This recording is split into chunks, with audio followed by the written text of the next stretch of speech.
At the same time, it is 10 years ago.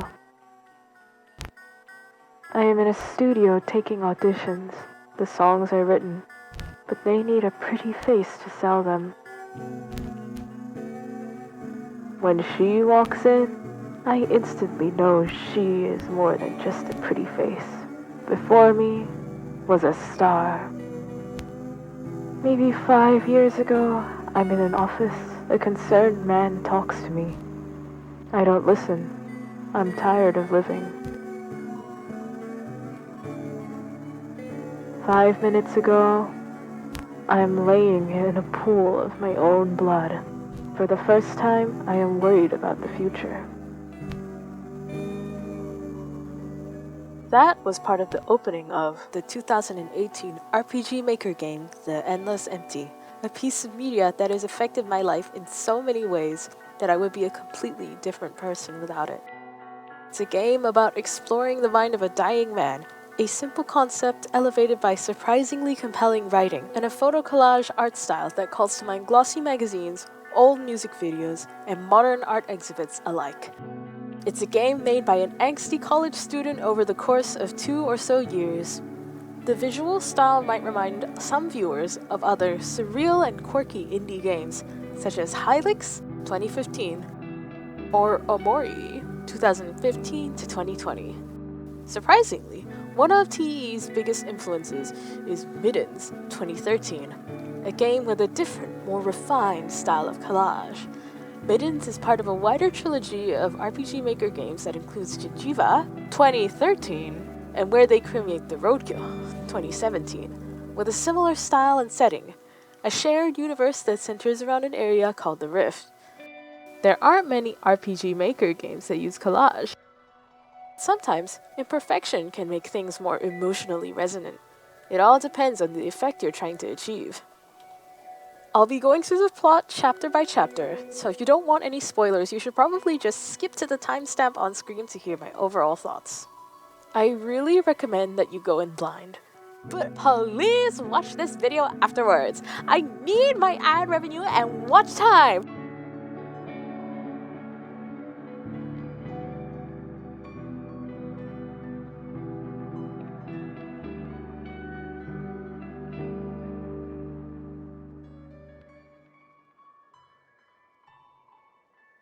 There isn't much to do when the game starts.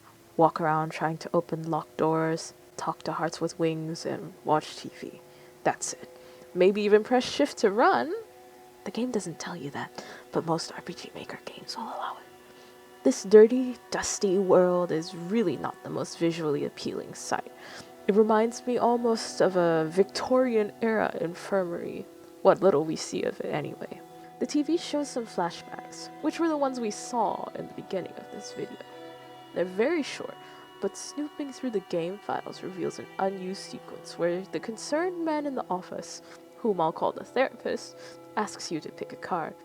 This doesn't really matter in the grand scheme of things, but it's fun to know. It's after watching TV that we meet our first party member, the electric blue neuron Trigger Finger.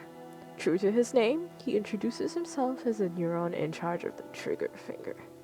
I thought he might be a third-order somatic neuron in the motor cortex of the brain, responsible for sending signals for muscles to contract. But I asked Eric, the creator of the game, what kind of neuron he was, and he said further down the chain of command. So that crackpot theory is not right at all. Shame. I was hoping to show off my knowledge. I can still flashbang you with a diagram, though. Boo! This is it, basically. Looks like first-order somatic, all the way down at the actual finger. How did bro get to the brain, then? Oh, well, it's not relevant, I guess. Racked with guilt over being the one to pull the trigger in the recent incident, Trigger doesn't even care if you, the player, are going to eat him. Which is never explained or brought up again, but I think this is a reference to how certain cells called phagocytes will kill other cells by engulfing them and eating them. Ah, poor dear thing. In any case, Trigger vows to accompany the player on a quest for redemption, so together we set off. There's a brief combat tutorial, and then we're off. For real this time. What is that noise? It's giving me a headache.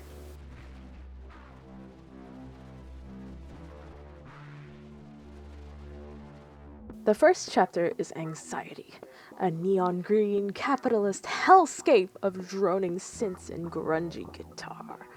This oppressive realm is a very obvious societal critique, and it feels like something the local student magazine might put out for their society issue in a kind of rough around the edges teenage/early 20s punk rebellion way. In the city of paradise, we get a giant centipede to write a resume for us by answering personality-related questions. When we use our resume to try to get a job from a three-headed stickman, the boss, he asks us another strange question. What does a man living in a capitalist society want more than anything? There are three answer choices to this question: money, power, or safety. Whichever one you think it is, you're wrong. Everyone wants those, but a man living in a capitalist society wants anarchy most of all. He wants chaos to reign and the streets to alight with flame. Man spends all these years looking for safety from nature, only to destroy the shield he spent decades making. Why is it that when things are good, we want to make them bad again? The boss doesn't provide an explanation, but I think I have something close enough to one. Nature abhors a vacuum, and man, no matter how much he denies it, is part of nature. So when the drudgery of capitalism takes over, with all its endless bureaucracies and grunt work devoid of all feeling, what animal wouldn't want to destroy its comfortable cage just to feel something again? Humans get bored easily, and have been shown to prefer pain over boredom. Any stimulus is better than no stimulation at all. Although, another explanation is simple curiosity as to how badly you'll be shocked when pressing the button. It's not like you get to be a test subject every day. Speaking of being a test subject, Walter Mischel's marshmallow experiment, where children must resist eating a marshmallow for 10 minutes to gain a second marshmallow, is a well-known example for delaying gratification to receive a better reward, which involves being bored, even if only for the briefest period of time. Apparently, there's no correlation between experimental results and later outcomes in life, but I wanted to bring it up since it was tangentially related. I do like my tangents. There's also the matter of novelty-seeking, neophiliac genes, most notably the DRD4 gene that codes for dopamine receptors. Presumably, this rewards novel behaviors with a hearty helping of dopamine. In the boss's example, forsaking the security net of society would be a novel behavior, encouraged by dopamine into a positive behavioral loop. Although the connection between novelty-seeking behavior and the DRD4 gene is tenuous in humans, I still wanted to bring it up anyways. Physical stimuli aren't the only way to dispel boredom. There's something to be said about religion potentially enabling people to suffer through it, but I'm not the right person to say it. Boredom, laziness, necessity, curiosity. It seems all great inventions spring forth from these sources. Okay, I went on a bit of a ramble back there, but let's get back to it. The boss shows off some of his company's anarchy-themed merchandise, a celebrity for people to rally behind, the famous AO symbol, and finally a sledgehammer. At the end of the interview, the boss's assistant calls him away to solve a problem in the nearby town, a monster wreaking havoc on residential areas and the hopes and dreams of thousands of people. He and his assistant scurry off to get it to sign a contract with them. Once he's gone, we acquired the sledgehammer, using it to break a giant piggy bank and collect a single coin, with which we pay the $1 road toll to get out of the city.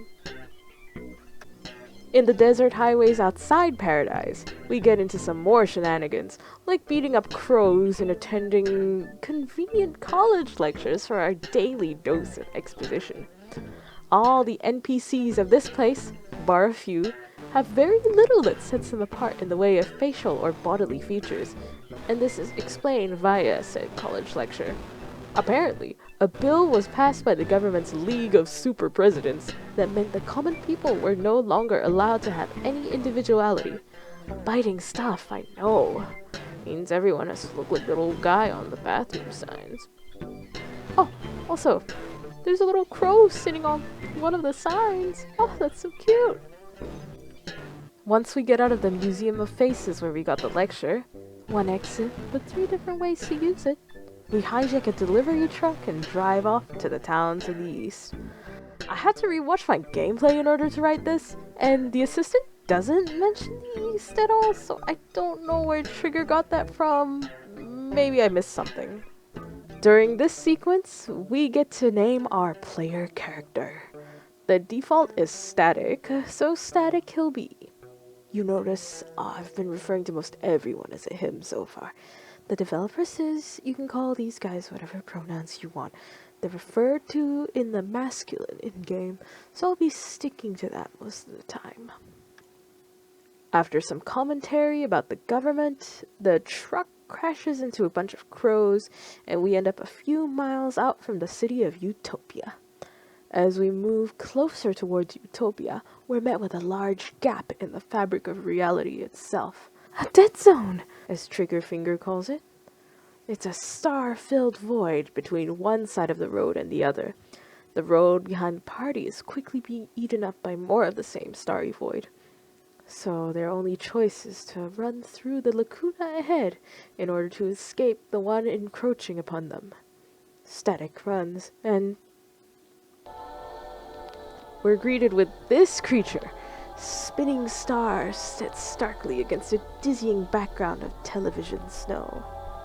This, we soon learn, is Death. He appears as a starry night sky. Pure black dotted with pinpricks of bright white, stuffed into a classy suit and tie number. In place of a head, there's an explosion of tendrils and jagged edges, haloed by white noise and branded with a strange sigil in the center. I don't know what this symbol means, but it reminds me a bit of an eye. On his left breast is a cartoon heart, though we can only see the top of it, and on his lapel sits an upside-down smiley face. Below the smiley badge is the upper part of a black 5-pointed star. His shoulders look to be in the process of being eaten by the staticky void behind him. It's a bombastic first impression, alright. This is Static's mind's interpretation of the concept of death. Some people view death as a reaper dressed in black, others a beautiful woman delivering one final kiss. But for you, I appear in this form, some type of visual metaphor for the fear of endless nothing. I mean, if you try hard enough, the design could be both a reaper dressed in black and a beautiful woman, but most of all, a Tumblr sexy man. Props to you, Static. You can go ahead with the hear me out on this one. Basically, Death is here to give a warning shot and encourage the dynamic duo to create something incredible before their time is up. Then he fucks off, leaving them on the other side of the gap closer to Utopia. He doesn't do anything else to them, otherwise there wouldn't be any more game left to play. We arrive in the suburbs and screw around for a bit. These suburbs are not Utopia, or at least not the city center. At least we're getting closer, right? Well, yes, but the way to the city is blocked by a huge pileup of cars that we can't get past. Seems like a dead end. Obviously, there's a way to move forward. There's a car made of legs and hands, and it needs fuel to run. We find fuel in a burning house guarded by a collage monstrosity in the shape of a woman's head. After defeating it in battle, we gain some fuel, letting the car take us straight to the grand city of Utopia, where giant hands burst forth from the earth, reaching upwards alongside skyscrapers the same size.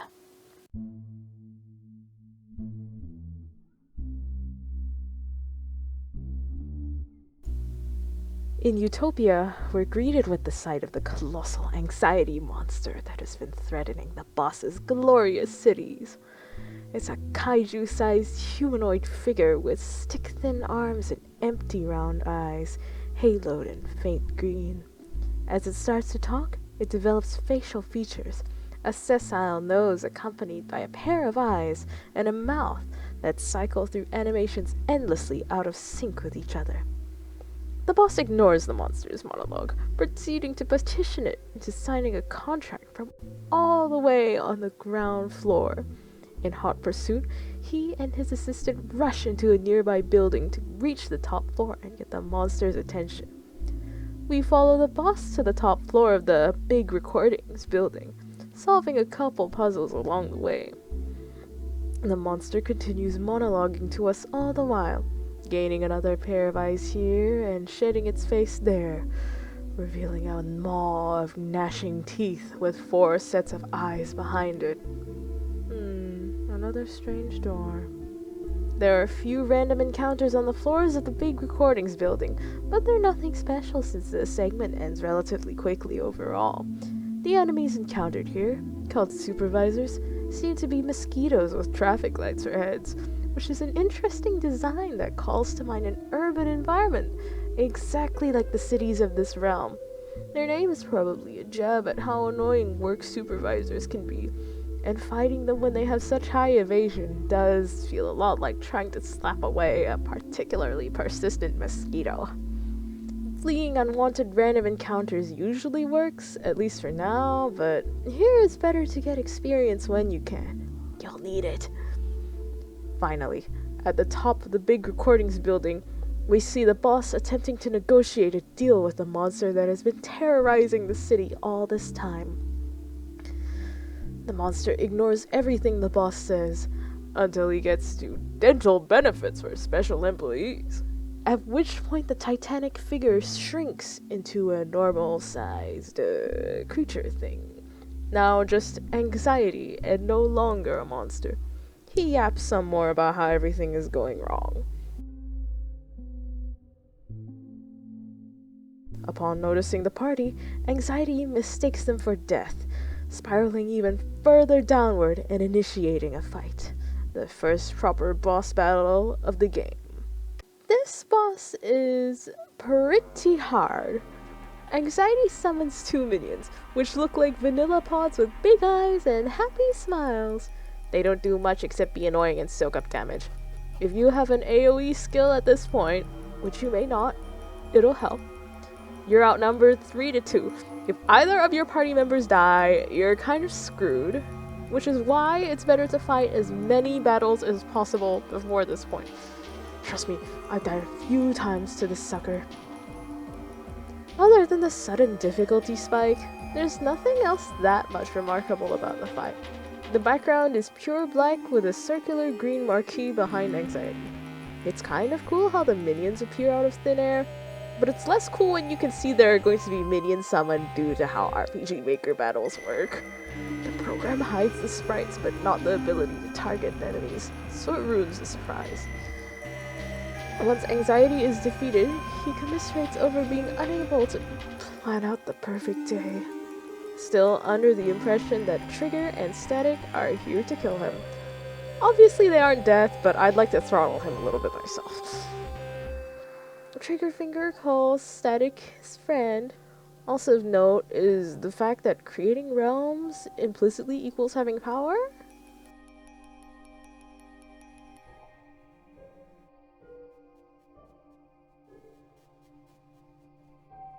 After a short back and forth, Trigger convinces the self-deprecating anxiety to join the party. Yay! A third party member! It's feeling more and more like proper JRPG already! The screen goes black. When it fades back in, Static is alone in a pink corridor with no sign of the other party members. Except for when you open the menu. Past the corridor is a guy waiting in front of a limousine in the middle of a blank void. He offers to be your chauffeur as you explore the many areas left to confront. Static enters the limo without player input.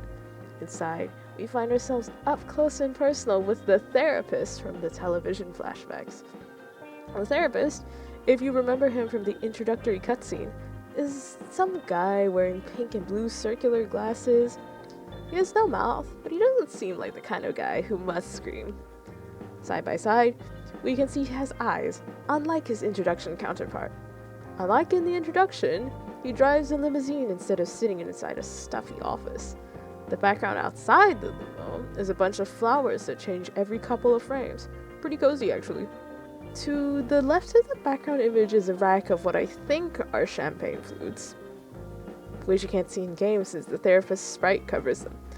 They were probably present in the original image used for collage, but now that I'm analyzing every single little detail in this game, I think they might represent Static being given the rock star treatment.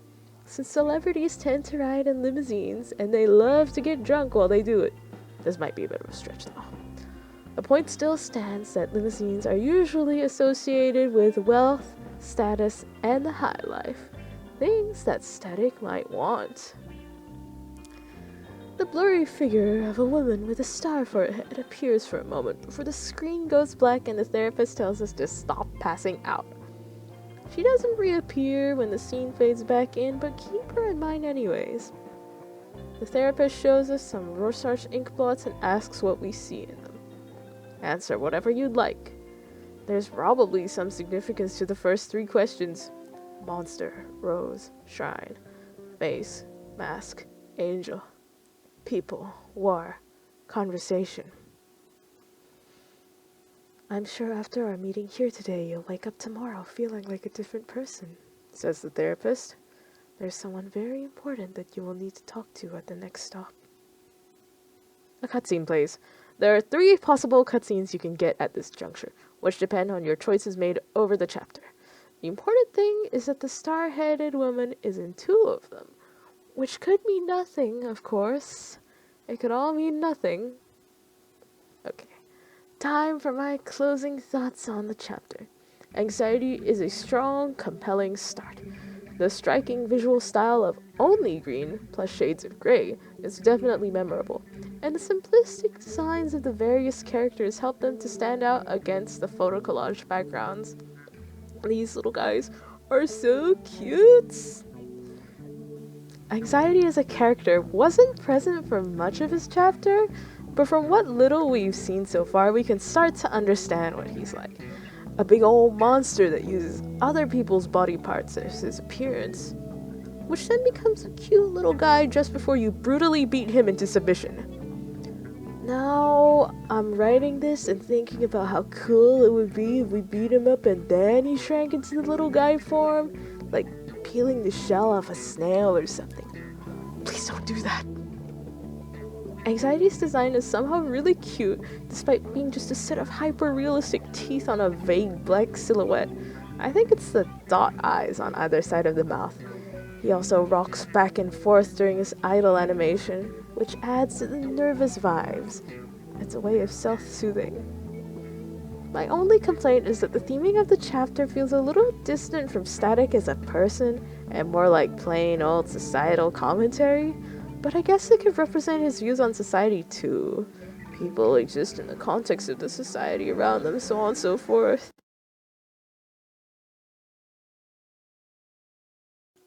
After coming out the other end of the sewer pipe, we're greeted with an explosion of light and color. So many hues, so much variety. The patterns, the textures, the colors. It's a breath of fresh air from Anxiety's radioactive toxic sludge green, like a fresh, crisp red apple after a tray of formless slop from the office cafeteria. A counterculture to counter the previous culture. Depending on how you answered the therapist at the end of Anxiety, Static's appearance and skills change. Triggerfinger and Anxiety worry over Static because apparently he disappeared as they were going between realms, gone when the other 2 came out the pipe, which, again, could mean nothing. We traverse some cool areas and talk to some cool people. A reptile-headed woman gives us a brochure for the Grand Art exhibit, 1 per family. The 3 party members are family. Oh, how cute. There's a little shopping street looking thing with 4 stores, 2 on either side of the puzzle piece gate in the center of the area. The same lizard lady from before tells us that this is the village, and past the gate is a mystical forest which hides the castle of the creator, who is the grand architect and greatest artist of the realm. Apparently, he's been shut up in his castle for weeks on end, since nobody has seen him leave. Just like me for real. Anyway, we go around town and see what's up.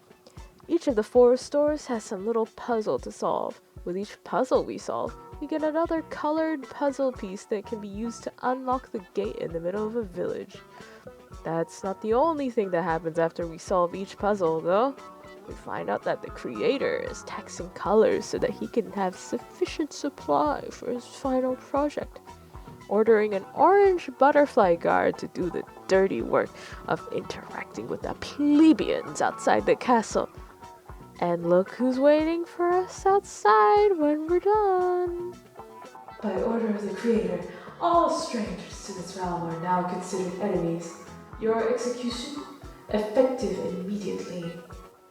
After we collect all the puzzle pieces, we fight the butterfly guard, which can be a bit of a tough battle even with a full party due to the enemy's hard-hitting skills and capability for healing. I suggest leaving the bars puzzle for last, since it has a recovery room inside. Now we're in the forest! Lots of butterflies and crumbled statues abound. There are still some random encounters here, but they're very easy to deal with. Running is still an option, but mashing attack until they die is way easier. There's an enemy called Lilac, which is a Greek statue that's carrying lilacs, which is pretty cool. More on lilacs later. Anyways, an NPC from the village asks us to look for her son, who might be hurt by the butterfly guard. He's wearing an orange shirt. Were they gonna text the color orange? An optional flashback happens if you go through this strange pink door in the middle of the forest. A vision of the endless empty. Whoa, man, it's like it's the title of the game or something. It's confirmed the star-headed woman's name is Starr, and it's reinforced that she smelled like lilacs. Whatever song she's trying to make will go straight to #1. After the flashback, we get an electric rose for Triggerfinger to use as a weapon. At the gates of the creator's castle, we see a crowd of protesters facing off against a couple of pink butterfly guards. The taxation issue comes up again, and a kid with an orange shirt comes out of the crowd to make a stand. The guards immediately resort to execution before Triggerfinger and the gang intervene. After winning against the guards, the whole world turns gray. When we return the boy to his mother back in town, he gives us a key to get past the creator's castle gate. Inside the castle is a world of color and opulence. This is where all the tax colors have been transferred to, this hyper-saturated domain of wealth and religious iconography. Ooh, religion. I mentioned that earlier.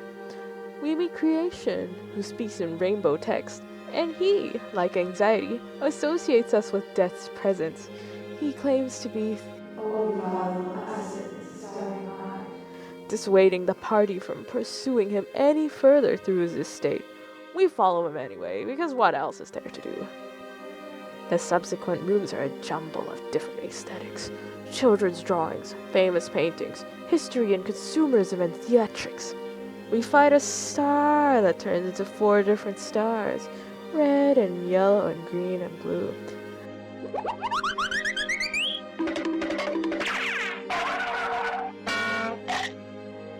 We cut the chain of a chandelier and jump through the hole it leaves behind, ending up on stage to the confusion of a live audience. They mention a play, the place falling apart, and Creation's stunning final act, which may or may not happen, then depart for the nearby bar for a drink to toast the end of the world. The bar is pretty sweet, but we aren't staying long. The patrons urge Static's party to convince Creation to show the final act, as they are simply extensions of Creation's realm who won't be taken seriously if they ask. So we do as they say and head backstage, where blue hands beckon us further onward. onward to where the creator presents himself. Creation tells us he's hoarded all these colors for one last creation, which has proven itself to be a failure unfit for display. The looming threat of death has made him afraid instead of spurring him on, and the rapidly collapsing mind's meager resources are all he has left with which to create his final masterpiece. Death's appearance back on the Anxiety Realm's highway, where he asks to see us create something incredible. Create, bro. Create.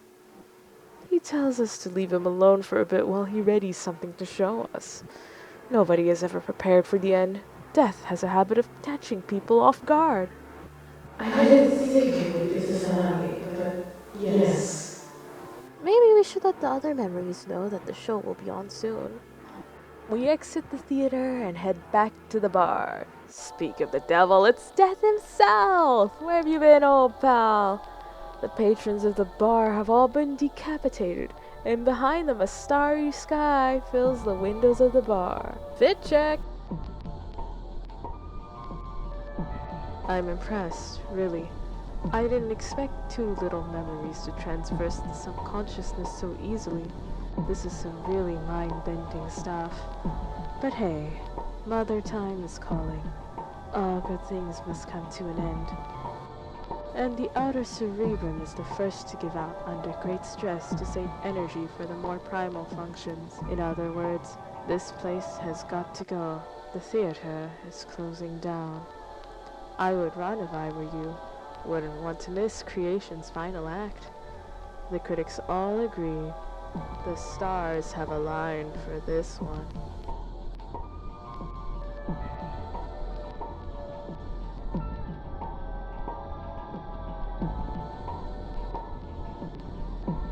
The castle crumbles away into the void. A life's work gone, disappeared into nothingness. We traipse along colorful paths set against a stark black sky. The menu backgrounds are different now too. One concerning flashback later and we're in a room full of doors. An obvious healing room is marked in blue, presumably prepping us for something dangerous beyond the rainbow door, which requires a confirmation to enter. Ooh, what could it be? Yep, it's our pal Creation moping alone. He shows us a tangled mess of limbs and facial features. A failed masterpiece made from The memories are. But there is hope in this moment. It is creation from nothing. So perhaps this realm is not ours. And maybe all death wants is you. Wait, we're in this together. No disrespect, but if there's a chance I to survive, I must offer you the sacrifice to protect this realm. I know it is difficult, but this realm, my realm, is the closest we will ever be to God. Isn't that worth giving up other parts of the mind? Alright, let's beat the shit out of this guy.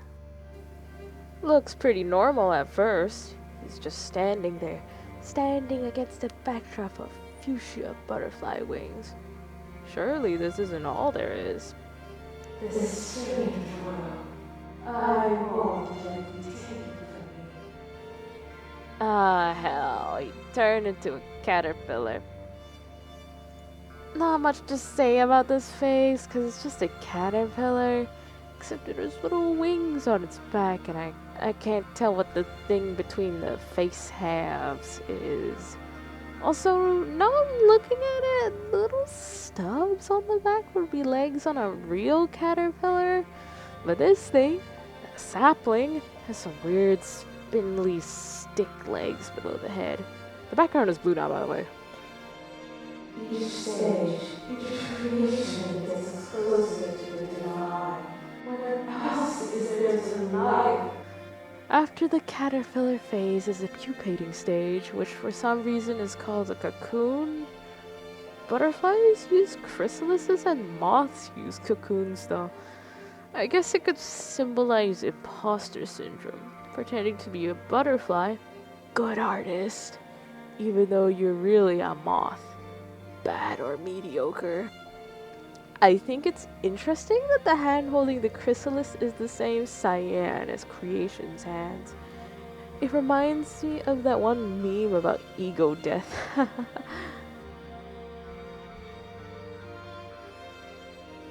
It's like, in the end, we have to be the ones to save ourselves.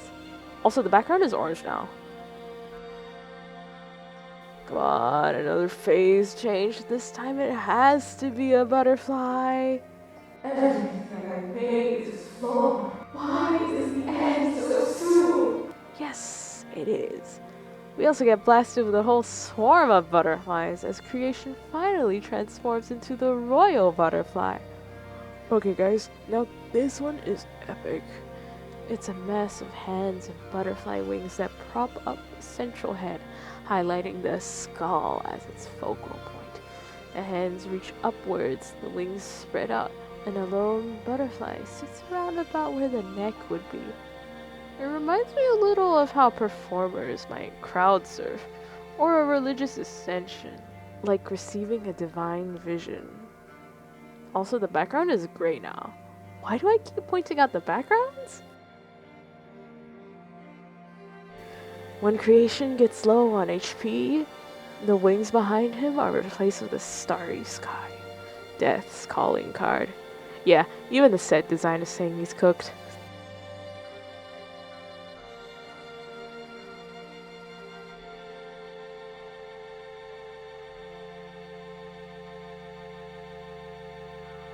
Once we beat creation, Death shows up and starts talking.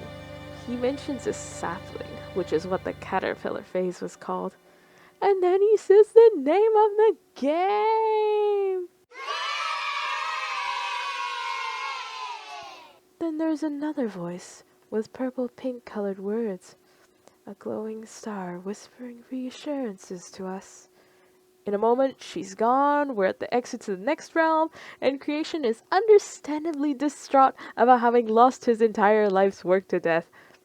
Creation explains that behind the door is his brother, Logic's realm, but by the sound of it, they don't exactly have the closest relationship. Or maybe they're just in some aggravating circumstances. We get to pick either anxiety or creation to come with us through the door. Whoever you pick doesn't actually matter because you could swap them out later. I think it's just to keep this 3-member limitation battle. We see our friend the therapist again. Welcome. I see you're making progress. If you would be so willing, I would love to take you on another trip. I know another very important person that will help you out. Not so bad, is it? Just a few more sessions and your mind will be figured out. Now, I need you to answer honestly. How do you feel? Now we get to pick an ink blot out of 4, each revealing a different side to Static's motivations. Whichever one we choose, we move on, and the scene afterwards delivers us to the next realm. A wide expanse of... Wait a minute! Before we go on, it's time again for closing thoughts. This is my favorite chapter when it comes to aesthetics. The music and visuals go hand in hand to create the vibe of a place that values artistic expression above all.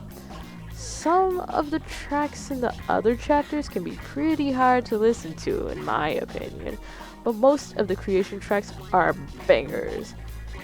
The juxtaposition of the town, the castle, and even the playroom help to really sell this creative freedom. All these different zones, you know?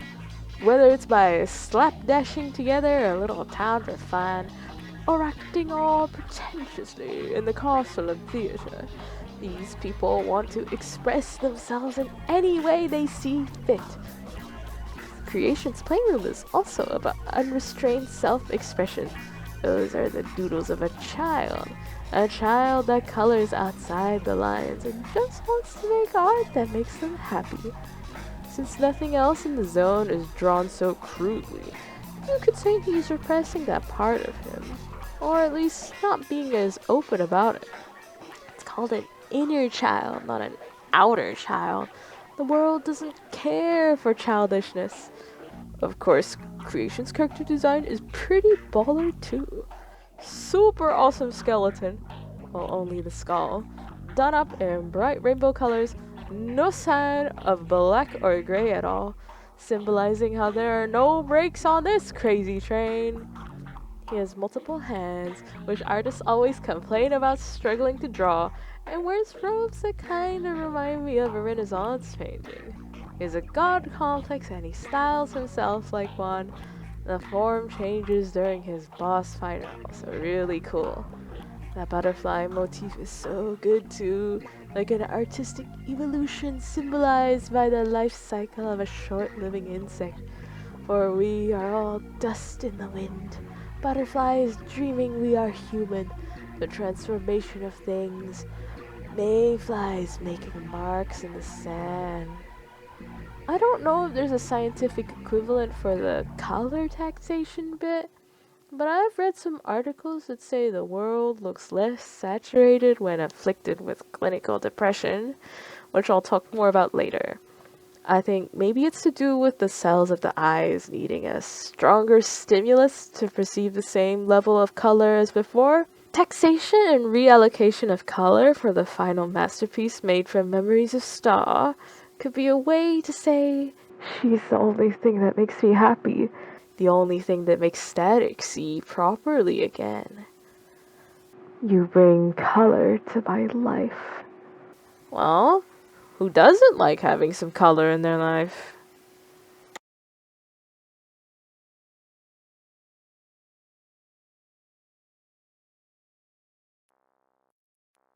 Dropped off by the therapist's limo into some random part of town, we find ourselves in a blue world of anatomical diagrams and cubes.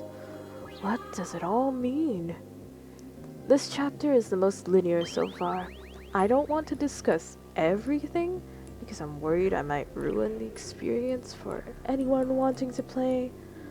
But if you've watched this far, then I guess it's alright.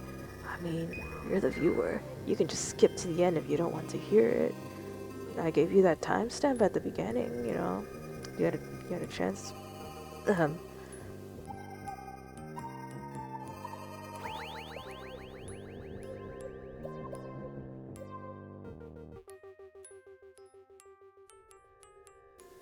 We wander around for a few screens, solving a simple binary puzzle that I didn't even need the hint to solve because I'm such a pro gamer, and exploring the world at our own pace. The map is symmetrical. Yup. So chill, right? Haha, just kidding. Death is also here now. If I didn't know better, I would say you have become infatuated with me. I seem to be everywhere. How much longer until I am the only thing you think about? Whoa, man, chill. Are you, like, in love with me or something? You want another chance, right? Impossible. Death is inevitable. He has an attack that instantly kills a party member, which he uses at the start of battle. It killed Static immediately, so... I'm pretty sure this is an optional fight, but I don't think there's any penalty for losing. You want redemption, right? Do you really feel that your life is worth it? I have witnessed uncountable beings before you, ones that lived good, well-meaning lives, all meet the same fate. You are nothing.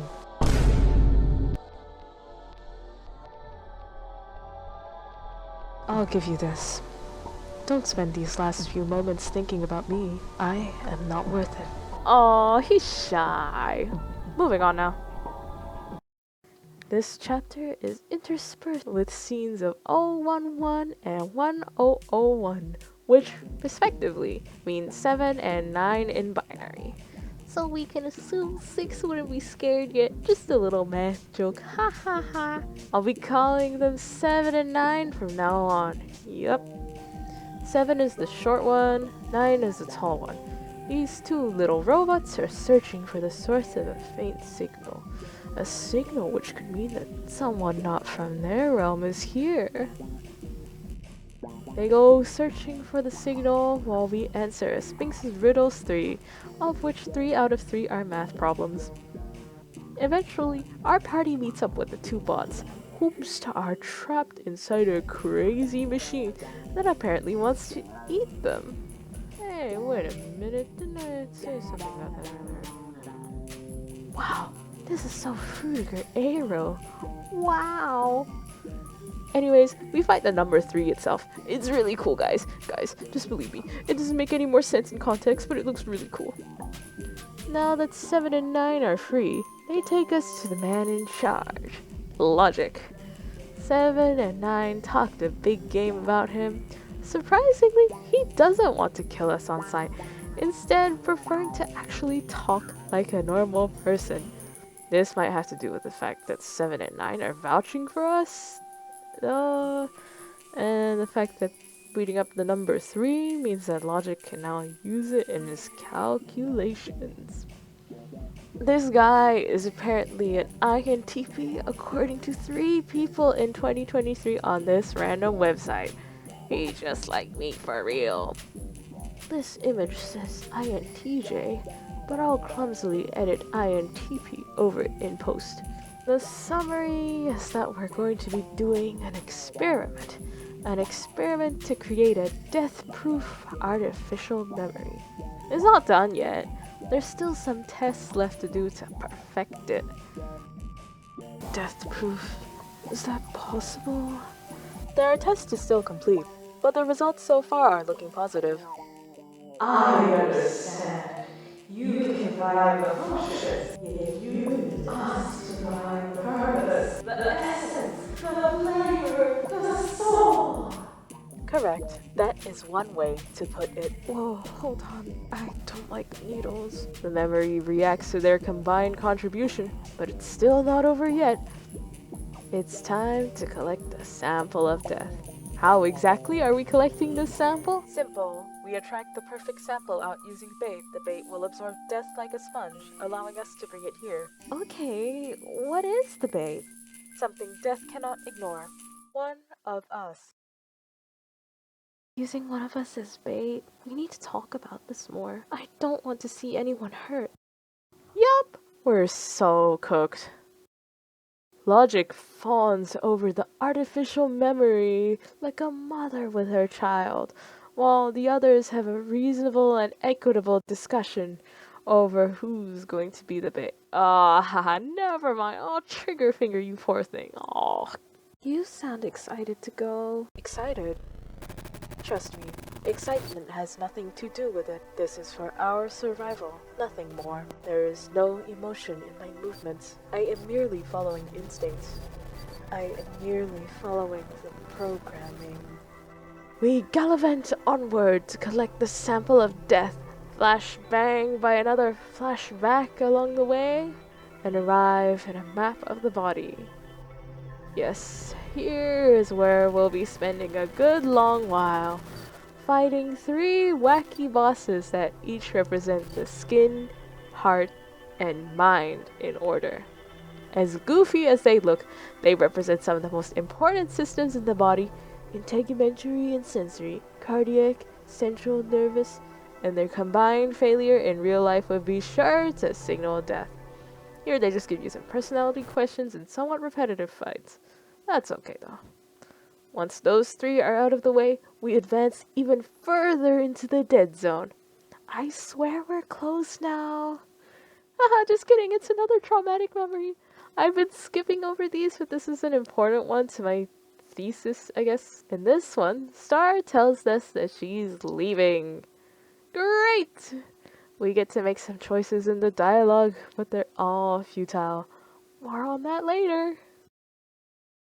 There's a theory that every choice made splits the path of time into another universe. But no, my path was destined to fail from the start. Now we're actually going into the dead zone, since before this, it was blocked off by a literal brain barrier. Logic warns us to be prepared. Listen up. Hold on, I sense someone is here.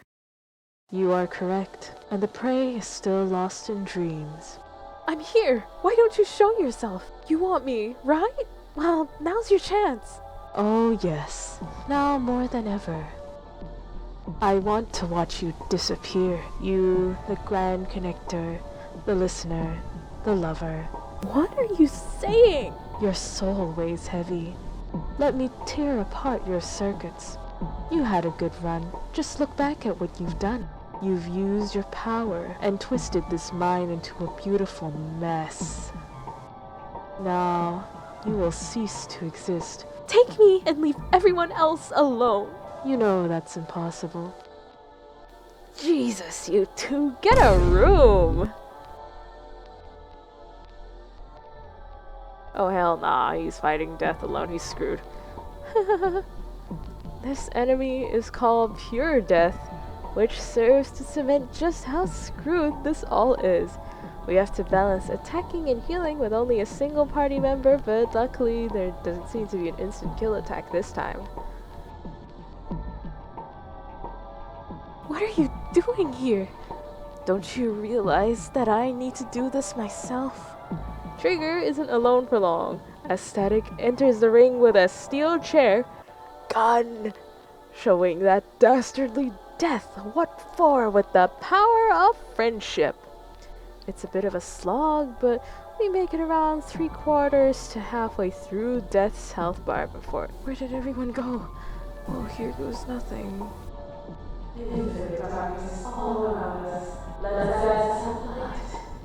Anxiety and creation come in with the assist. What a strange reaction.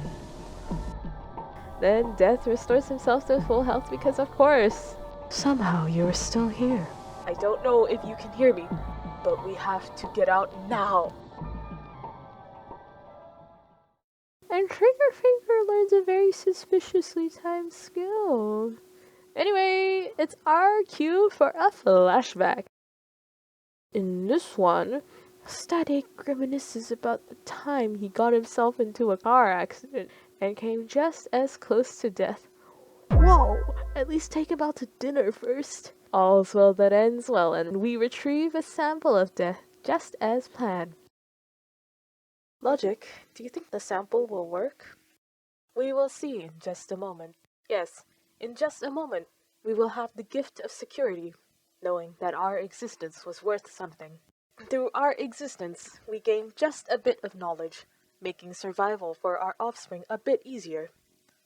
Static, I apologize for what we went through. I felt it was the only way to ensure our survival. Alright, everything is set. Let's expose the subject to the sample to see if survival is a possibility. Now to expose the sample. Is it working?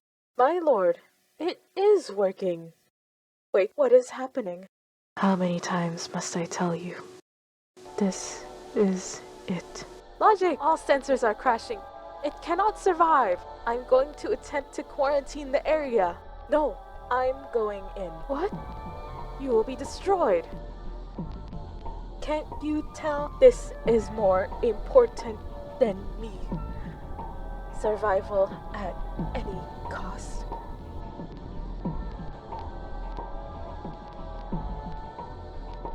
We can't let him go in there alone. I'm going in too. Here's the moment we've all been waiting for. Let's see.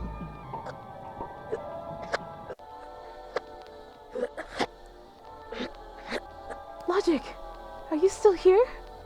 System termination countdown activated. Hold on, we can get you out. Beating the shit out of Logic. It hurts a little bit more this time because he wasn't that hostile to us and seemed to want the best for the gang, but it has to be done since he's corrupted and all that. As a boss, he's got this gimmick where the number displayed on his screen affects which attack types will actually do damage to him. Unfortunately, there's no way to know which attacks work without trial and error, as I don't think your skill descriptions show what type each skill is. And the number changes relatively quickly, so you'll have to change up your strategy until something works. Well, it's a boss battle, so that's fine, I guess. He hits really hard, so I personally had some trouble here, but my strategy of stocking up on revives worked as always. fun fact, there's an earlier version of Logic's boss theme called Friends. Link in the description.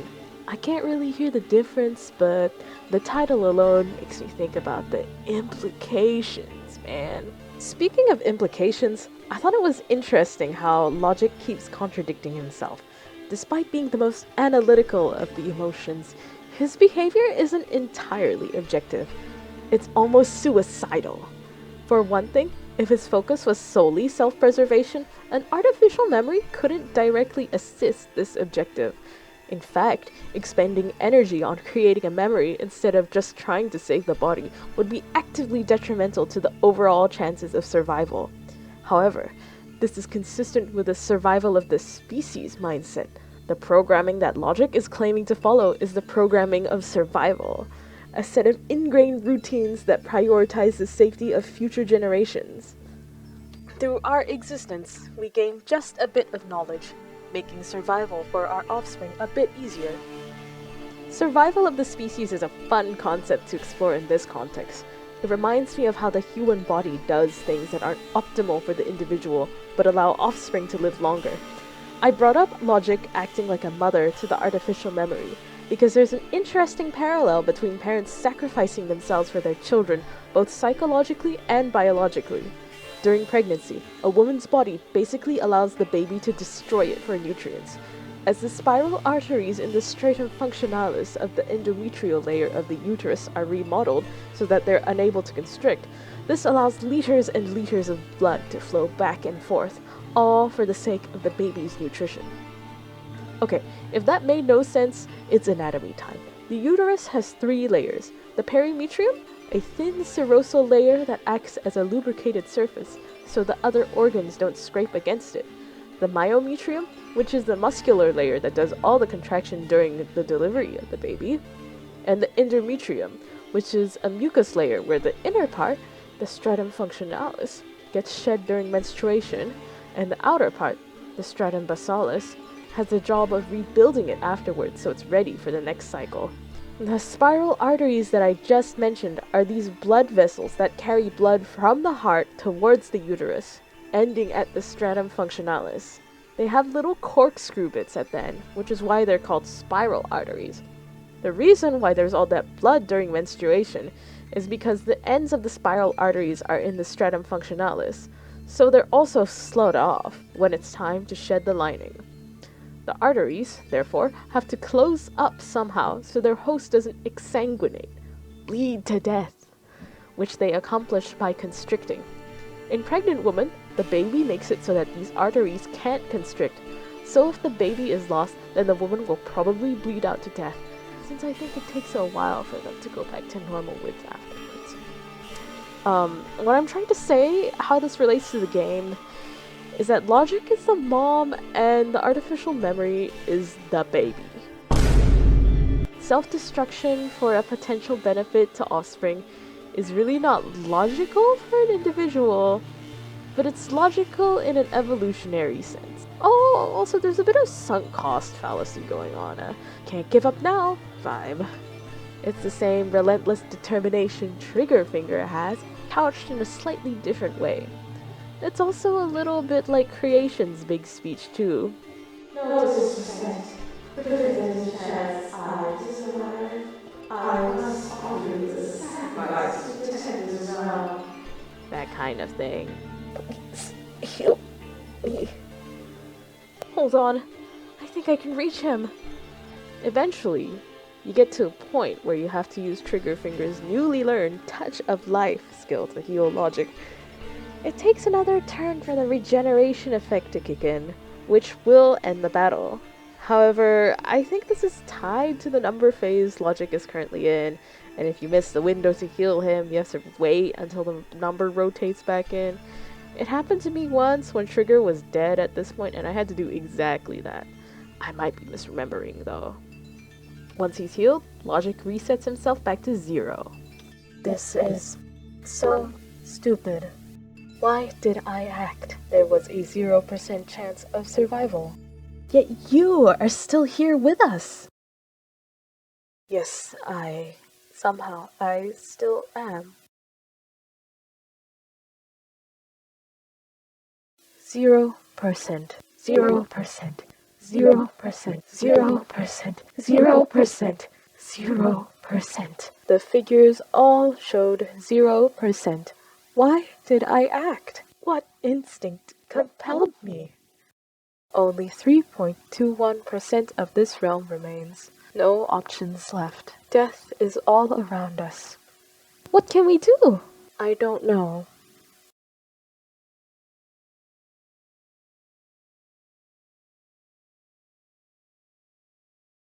Static, I have kept something from you. I know where the bullet is. The bullet that entered this brain. The source of all the death eating at our realms. It may not be worth much at the present time. I just thought you'd like to see it for some sort of closure. Logic takes us to see the bullet, but it's already gone. We're told it might be lying around outside, but I don't believe something that big could have just fallen out by itself. But anyways, we check outside into the real world, which from inside the mind looks like a garbled mess. The scent of lilacs fills the room. Oh, is it that time already? We seem to be in a normal room. Couch, window, cupboard, TV. There's nobody there. No bullet either. Let's look around for a bit. See if we can find it. If it is there.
Over here, honey. Well, hello, nurse. Didn't you leave me already? I got you a gift. A gift? How nice. The one you've been asking for all these years.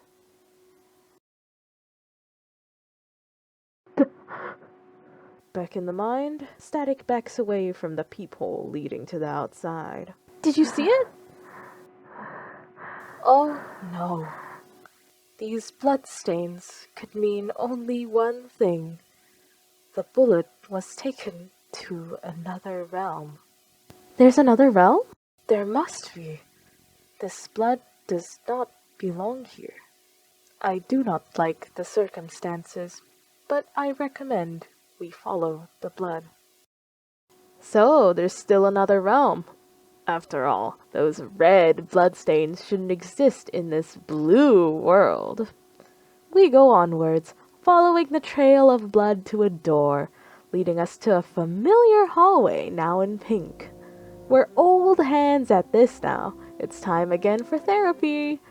Unlike before, the therapist isn't waiting outside for us. Instead, we enter the limo ourselves and catch him off guard. Static? Is that you? You know my office is closed at this time of night. I didn't think I would see you again. Please, come in. Let's talk. This appearance is unexpected. I don't have anything planned. Is there anything you would like to tell me? How are you feeling? Is that all?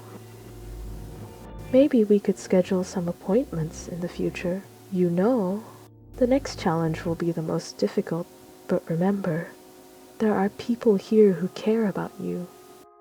I will be waiting when you make it through. I know you will.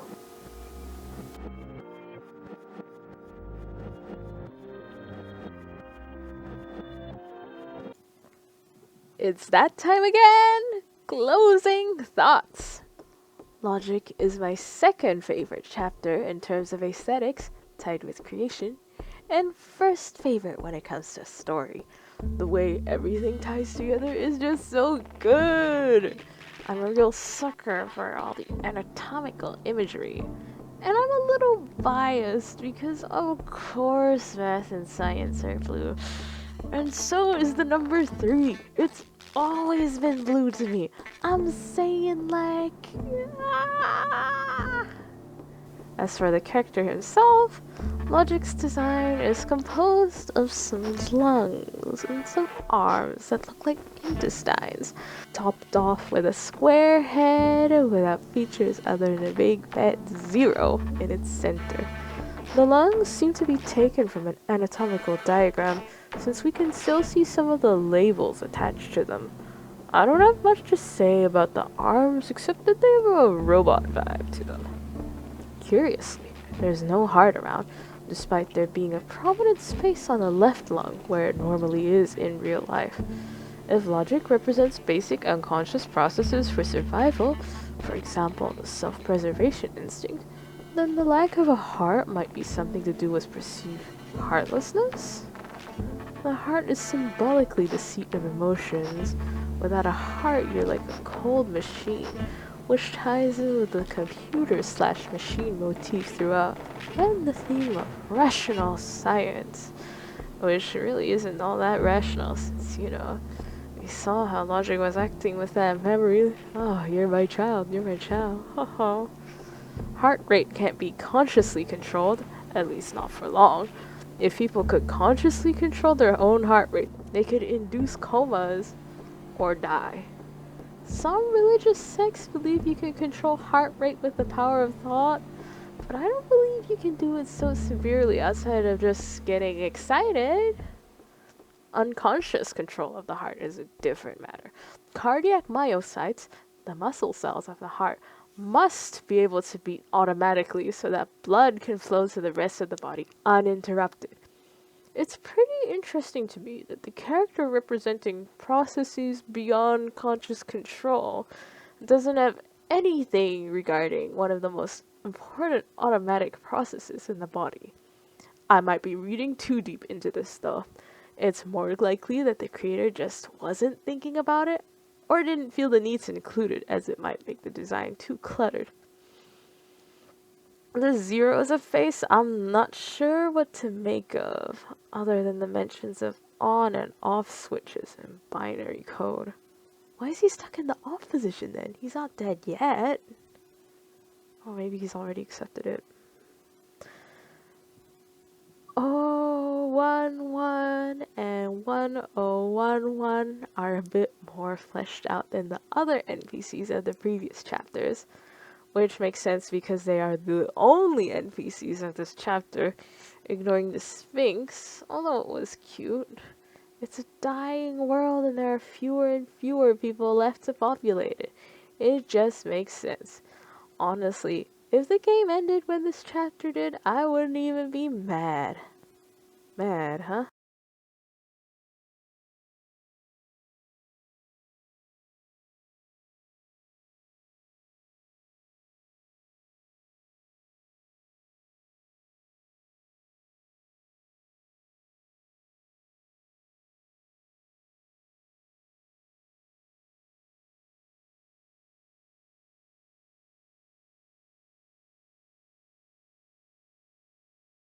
The scent of metal is overwhelming.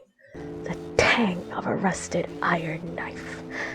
The gleaming silver coat of a leaden bullet. Pennies and melted butter. We leave the limo and dive headfirst into a sea of red.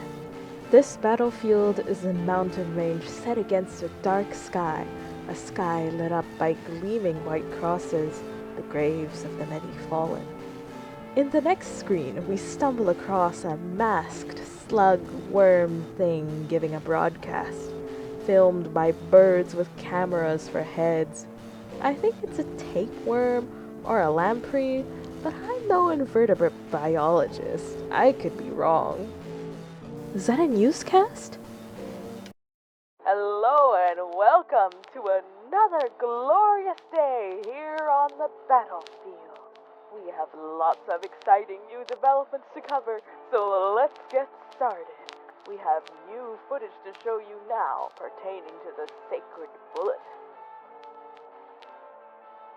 Yes, there it is, the bullet.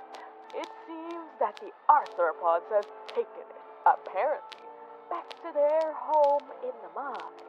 For you keeping track at home, this is the 97th time the bullet has switched sides. This is exciting news. What revelations will come from this event? What dominoes of death, destruction, and murder will be spurred into action? Keep watching to find out. Thank you for tuning in to Channel Zero News. Remember, the bullet is the only way to get to heaven. I will see you next time. Wow, this guy is such good YouTuber material. I feel compelled to like and subscribe. The Parasite vibes could be commentary on how the news leeches off of war coverage for profit when real lives are at stake. Really, anything negative can be exploited as a human interest story because that's how people are. We're drawn to the grotesque, the contrast, the things that stick out like so many sore thumbs.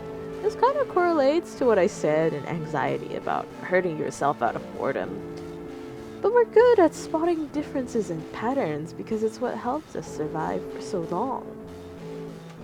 The areas in this chapter are a cool mix of parts, with the organic veins and blood connecting the more artificial, lifeless rocks and machinery.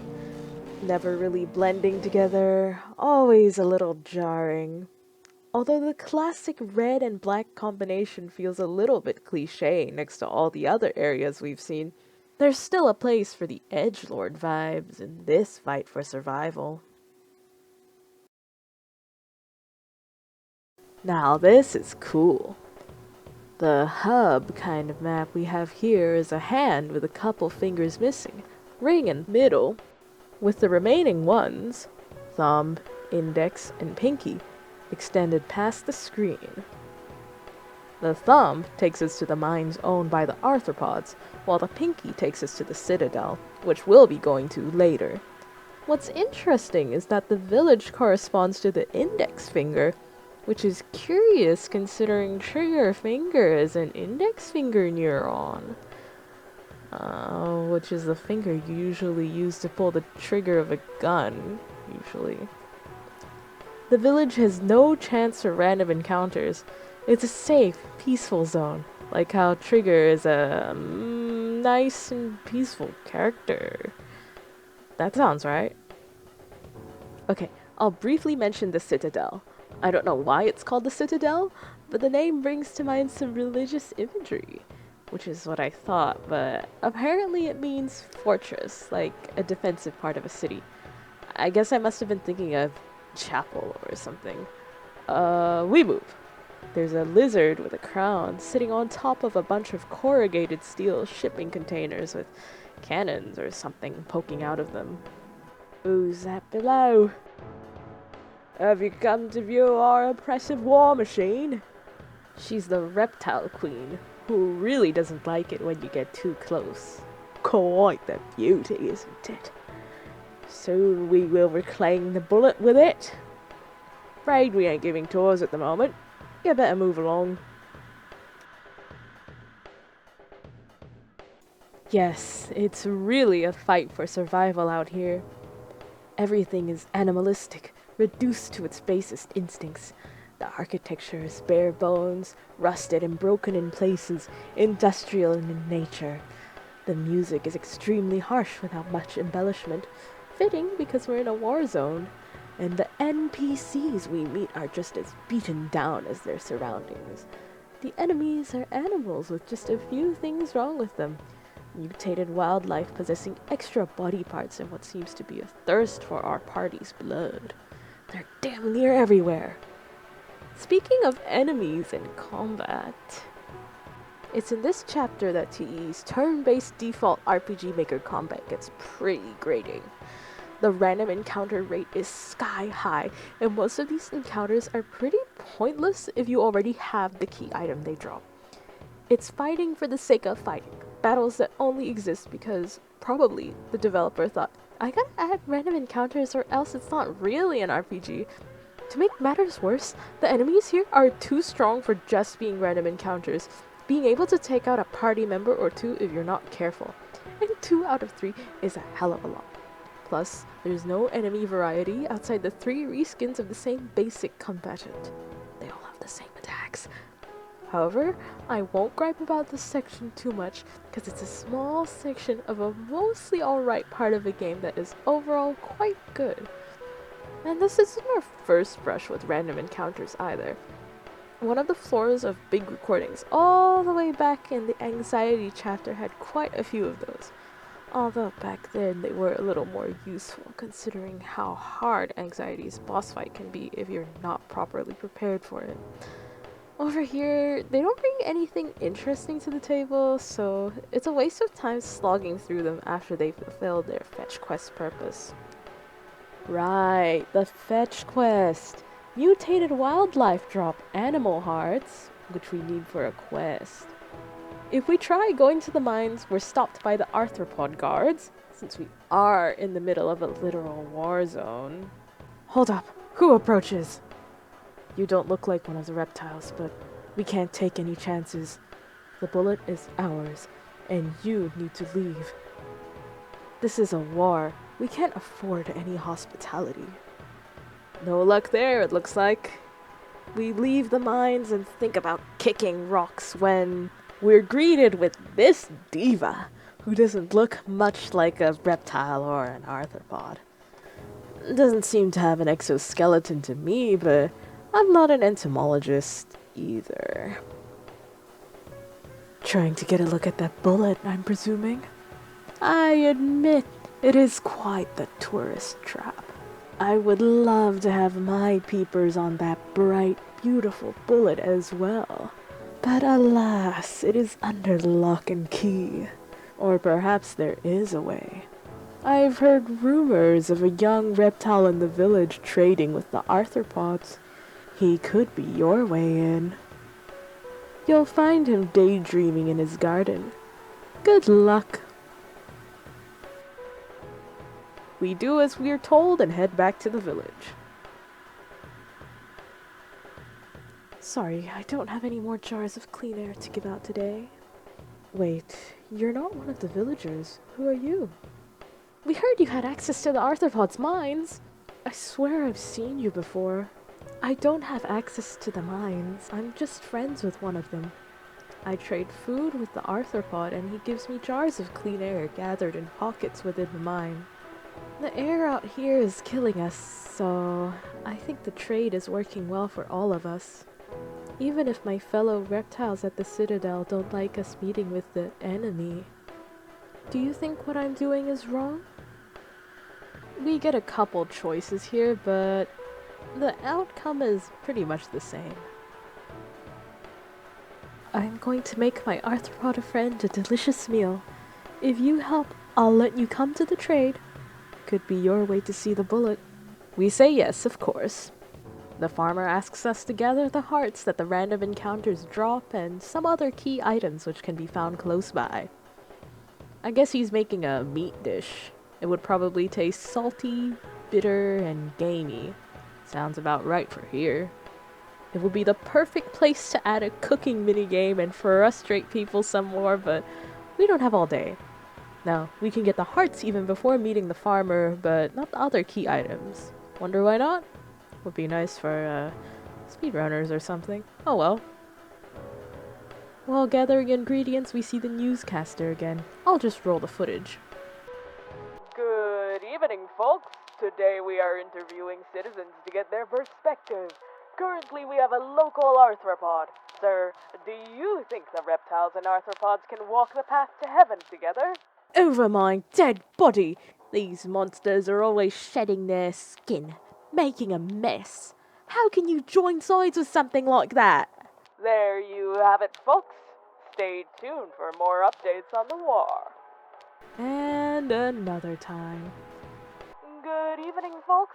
Today we are interviewing citizens to get their perspective. Currently, we have a local reptile. Sir, do you think the reptiles and arthropods will ever find peace? Absolutely not. I mean, look at these creatures. They don't even have a backbone. How can you trust something like that? There you have it, folks. Stay tuned for more updates on the war. We've done our errands, and so we return to the farmer. Great. That is everything.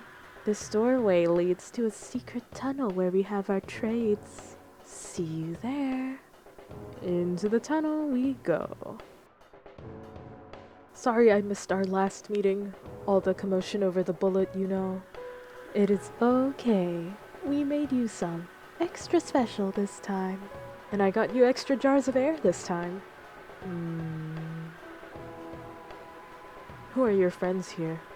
You know, I'm not for sure. They're neither Artho nor Reptile. They wanted to see the bullet. The bullet! You know I can't let just anyone see that. That's the thing. I believe the electric blue fellow here is Activator. I'm the what? That is right. The bullet right now is just a glorious statue. You need an activator to cast open its shell and reveal the path to heaven. Wait, how did you get here? Oh, I'm always around. Okay. If this is true, our war may finally be over. I will talk to my king, I will share your meals, and I will find a way to get you to the bullet. There is no need for us to fight over the bullet.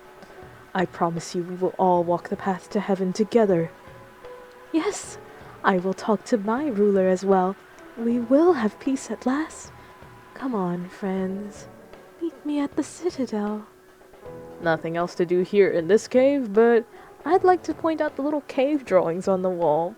There's even a neuron drawn top left. Ain't it cute? And the bullet above it. Jeez.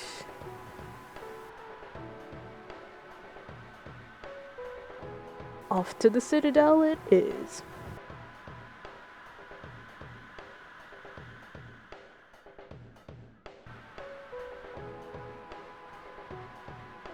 Hello, we need to talk. I have great news. What is it, young farmer? Has the time to strike and reclaim what is ours finally come? No. I believe we have found the activator. All of us can get to heaven together. Together? I've never heard of something so childish. Please, just hold back for a bit longer. I promise things will get better. Okay, but understand my patience runs thin. I have to do what is best for my people. Let's head back to the village and see if my friend has been successful.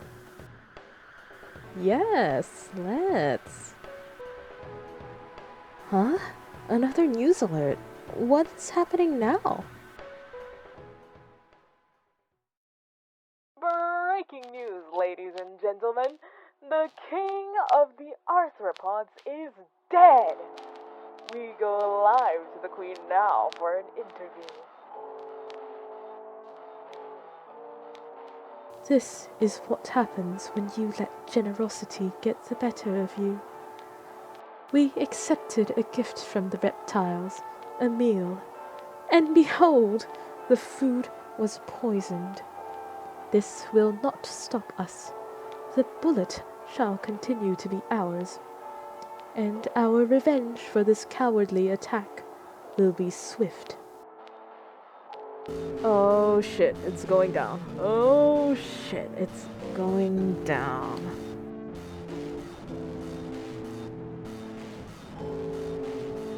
Oh no, what was that sound? Quick, let's head to the village.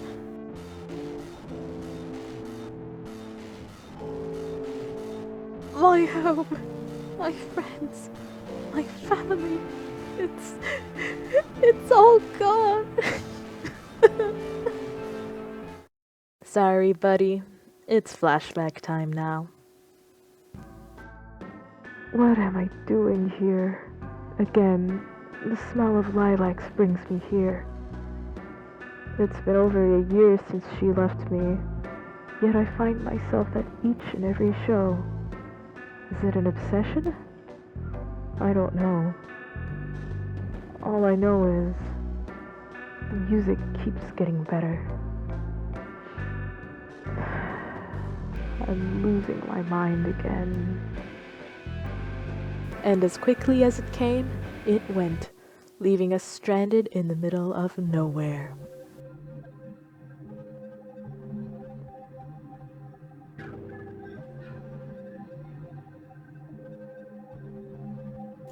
Immediately to our right, we're confronted by a giant eyeball behind an iron curtain. In battle, it's shown caged up, a rust monster in a sharp-toothed jail. This could represent something about feeling other people's stares like a prison, like a panopticon. A prison concept where the warden can see every prisoner at once. This could symbolize the pressure fame brings with it, or just scrutiny from society. After we defeat the eyeball, it lolls backwards, no longer a threat. What awaits us in the next room, however? This way, friends. You were just about to miss the show.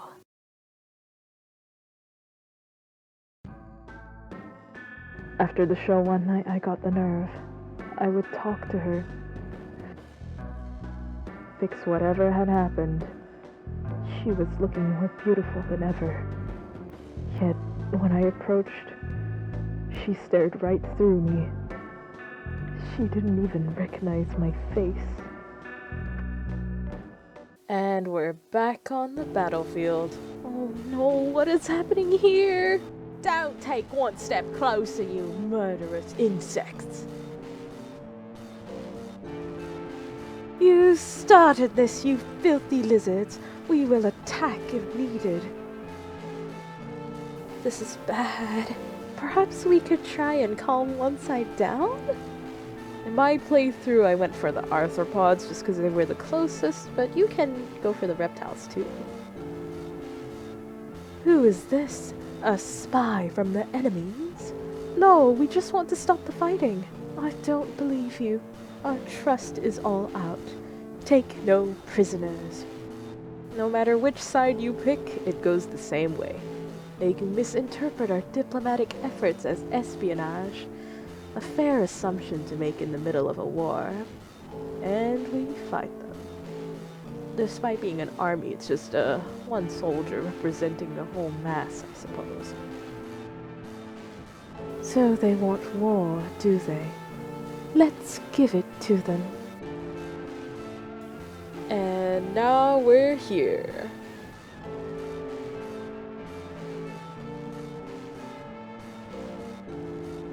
Can you hear it?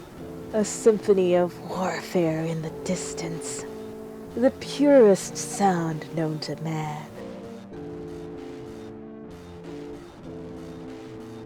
All these primal urges, they motivate each and every one of our actions. You can call me anger. Welcome to my realm. I do hope you enjoy your stay. Soon you will learn more about yourself than ever before. It will be painful. Most cannot handle staring directly at their own reflection. I'll see you at the end. Then we're dropped off into another area of the battlefield. Same old, same old. Another day, another blood-red landscape. What happened here? It's horrifying! This, my friend, is the aftermath of war. We fight the Child of the Void, a bit of a non sequitur with a cool design. It's got this really annoying instant kill attack, but I suppose it makes sense, since its starry sky motif on the body could hint at a link to death.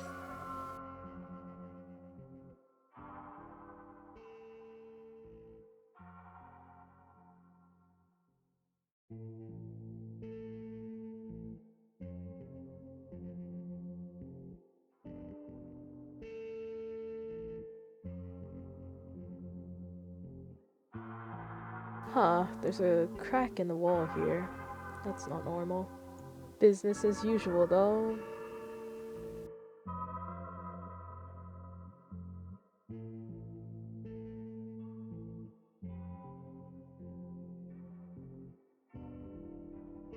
All the fighting outside. Where do you think the bullet is now? We have to be close, right? Let's move out.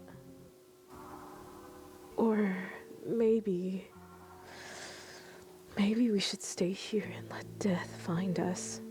Huh? I don't want to experience any more of this. But there's still a chance to get out of this dying mind. But what if we are meant to die? I mean, look at us. Look at the carnage outside. All of it is spawned from this broken mind. How can we live with that? But creation? Maybe he has a point. Everything left in this mind has malicious intent. Not much beauty left.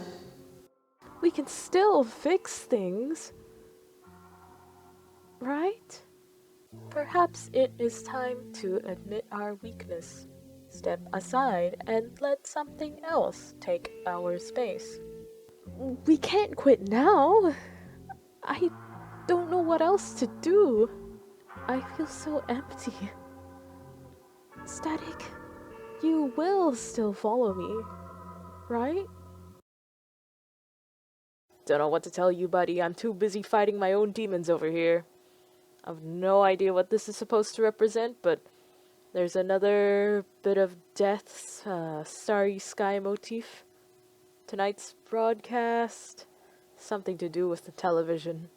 Color bars, color symbolism, you know the drill. It's interesting that we're fighting it all alone and that it has the same attacks that we do, or at least just the one peek into the abyss move, you know. It's a bit of a slog though, fighting it all by yourself. Maybe that symbolizes how mental health struggles are a solitary fight.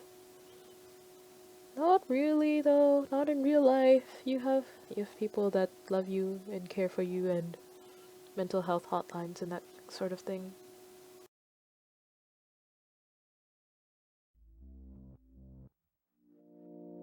It is moments like this when I found myself imagining things. Between the adverts, my mind would wander.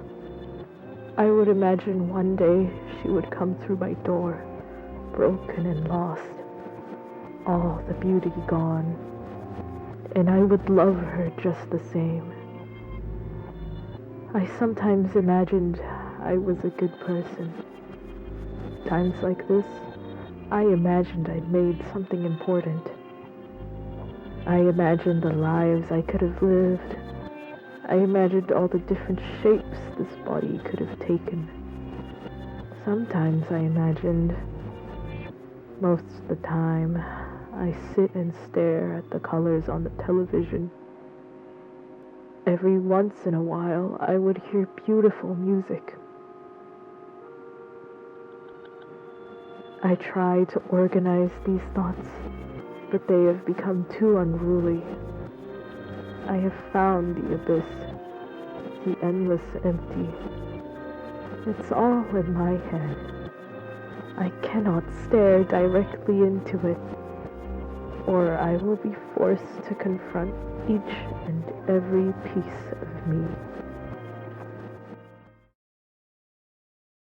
I don't care what you say, or how impossible it is. All of you can wait here and disappear if you want, but I am not giving up. With that, trigger finger runs off. And it actually affects gameplay. You can see me checking the menu here. Yeah, he's gone. Of course we follow him. You can't have a party bereft of a healer. Hopefully we don't get into any more fights for a while.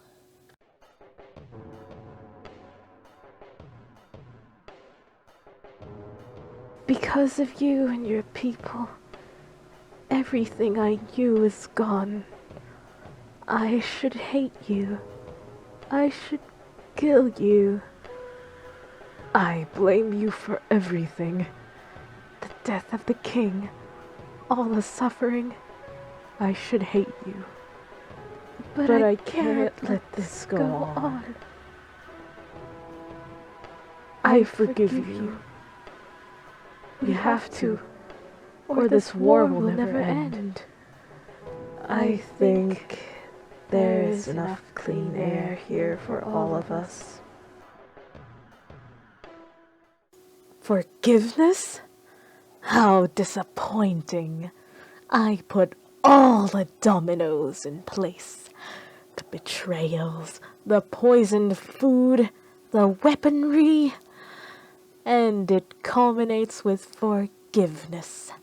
Disappointing. Still no sign of Trigger after that trip to the Pride Parade. We continue onward in hot pursuit. Not for long, as we're stopped by this amalgamation of gator and snakeheads. Just another day in Florida, indeed. The name of this enemy is Conflict, and it seems like some of the lingering resentment of the arthropod and reptile factions embroiled in a final battle. It kind of reminds me how, in cartoons, when characters fight, they become nothing but a cloud of dust with body parts appearing and disappearing into the chaos. The name Conflict also ties to how Static's party was just in a group conflict. It's a bit annoying to fight without Trigger, as having an extra action for healing or more damage does make a difference. But we'll see what happens as we go on. The enemy transforms twice. First into War, then into Mars.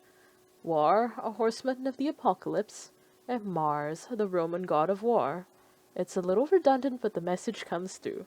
We keep getting hit with poison attacks, a connection between flies and pestilence, one of the other horsemen of the apocalypse, which is definitely a pain to deal with when you don't have any skills that can clear statuses, or items that can clear statuses.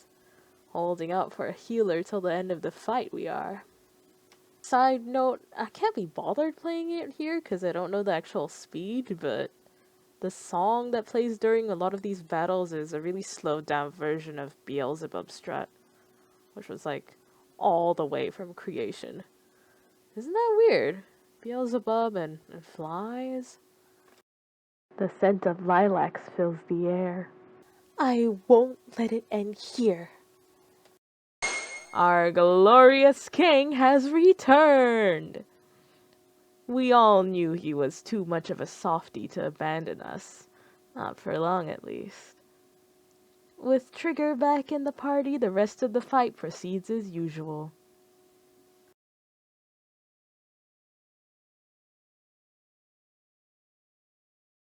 Damn it. The only way we are going to get through this is together. You are right. I'm sorry. This world is unexplainable in its meaning. All we can do is keep moving forward. It is all I have.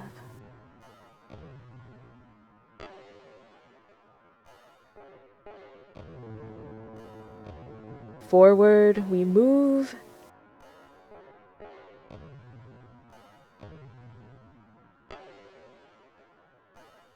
This fate, it cannot be avoided. And are confronted by an archangel, flanked by 2 warheads.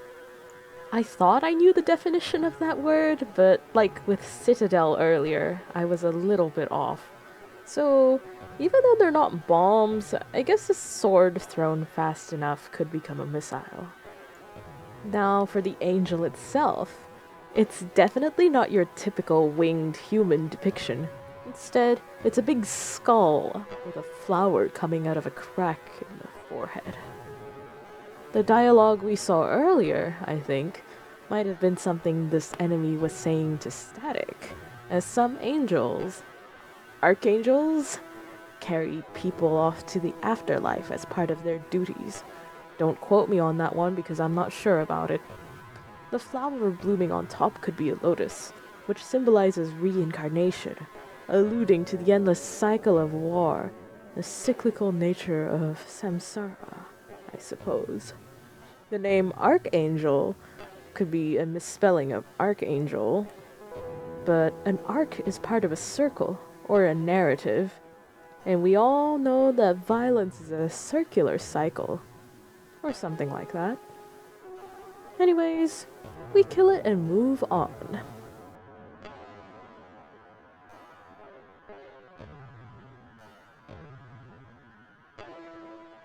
On to the next one.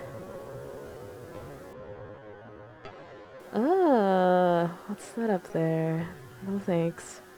Okay, nah, no way around it, I guess. Congratulations. You finally found what you were looking for. I bet you feel so proud.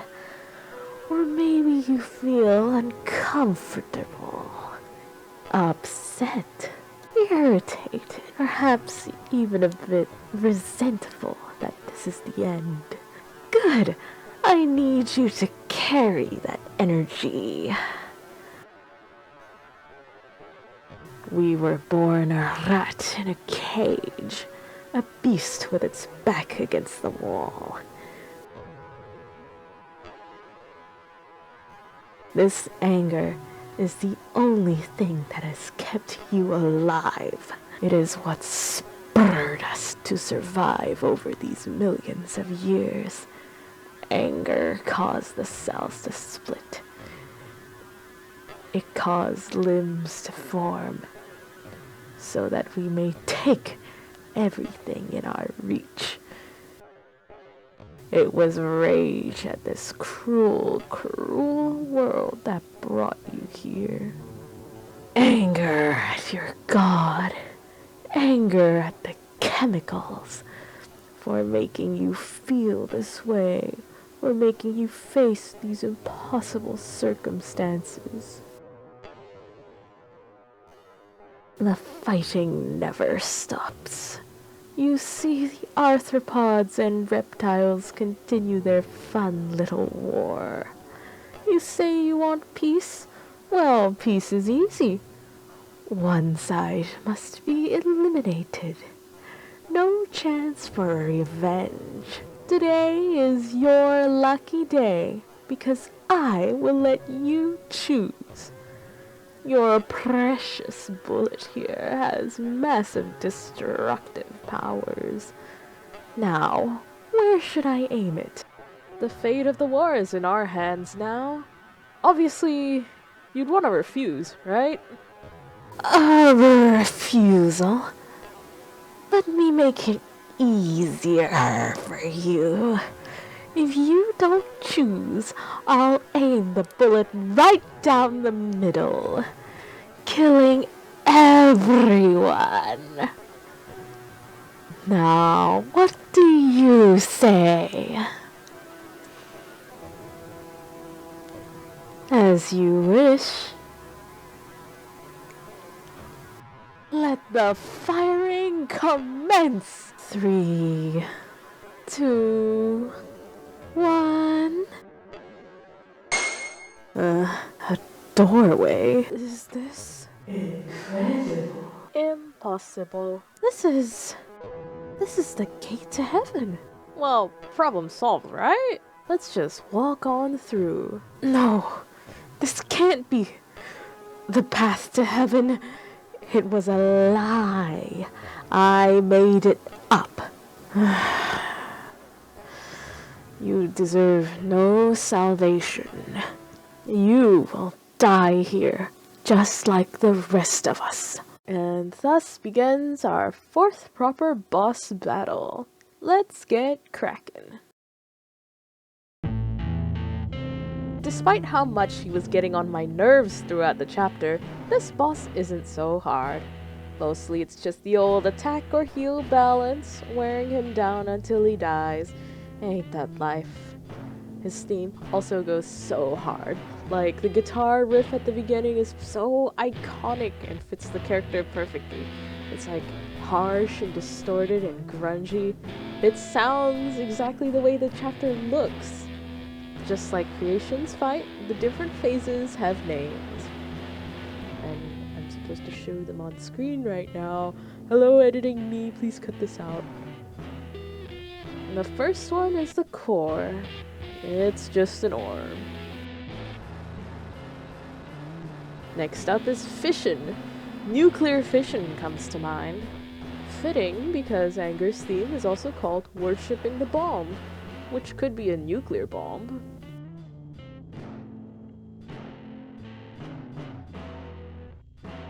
Then it's severance, cutting something off. Fitting because it has swords, which are typically used to cut. Finally, it's the island.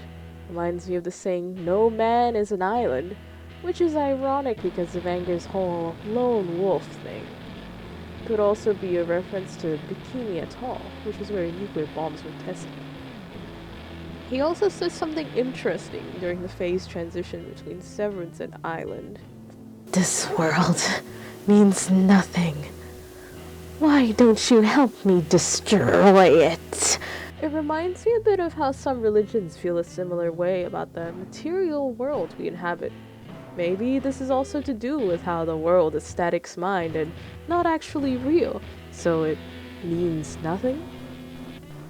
If you get to the final phase, if it can't kill him, it'll just cycle back to the beginning and do it all again. Probably a programming quirk. That RPG Maker jank we all know and love. He also says the exact same thing every time you transition between those two final phases, so... good old Anger. The phases being cyclical reminds me a bit of Buddhist samsara. But don't quote me on that. I'm just going based off of what I vaguely remember. It might be commentary on the cycle of violence, too, I suppose. I don't really have much else to say. I like the cool, kind of scribbly, chalky look to the Anger phases. No, he really is just a ball. I don't really know what to say. Another thing about the core, you get nuclear reactor cores and stuff, don't you? We defeat Anger and... Oh, wait! What's going on? Now, I hate to leave you on that cliffhanger, but it's time again for a closing thoughts section for the road. I'll start with the character design instead of the chapter this time around. Anger is so totally Tumblr sexy man material. The way he talks, his color scheme, his nihilistic philosophy. I could see him drawn just like this. Actually, all of the main 4 emotions could be Tumblr sexy men. Anger is just the most obvious one to me since he has that domineering personality in addition to all the other traits. People love red and black edgelords. Just look at Shadow the Hedgehog. Maybe Anger likes Latinas too. Here's what the developer says the design has in it. It's cool to see. The oil rig is a nice touch since a lot of fighting happens over oil. Seems like this Anger is more towards the arthropod than the reptile side. It would have been interesting if it was like an equal mix of parts. I've been dissing this chapter a lot and not really discussing it, which I am sorry for. But if there's one thing I won't knock, it's how good the visuals are. All the imagery here is very visceral. Eyeballs and intestines and other manner of organs, mixed together with the various mechanical weaponries and other human constructs, creates this violent, queasy feeling. There is also a sword motif, which might represent Static feeling like he's been backstabbed by her. This makes sense with the flashbacks that we see, where Starr is living her new life and doesn't remember Static, who contributed to her success. The animal imagery reminds me of a wounded, hurt animal. The rust that contrasts the clean, sleek surfaces of Logic before it reminds me of how Logic said he was acting on instincts. Now, animals aren't known for their ability for higher thought, So perhaps the instincts he was acting on were coming from here? The reptilian brain, perhaps? Like all the reptiles we see?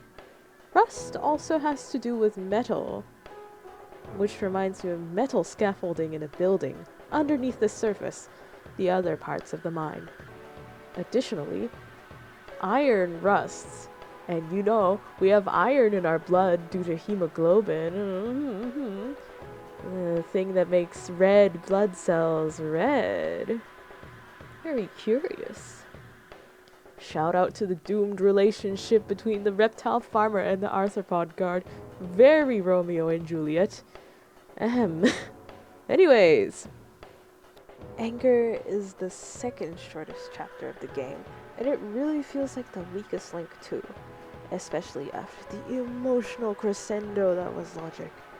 We barely get to see any of Anger, who's supposed to be the star player in this chapter, and the reptile arthropod war doesn't feel like it's connected much to anything in Static's past or current state, which is actually a similar gripe I had with Anxiety all the way in the first chapter.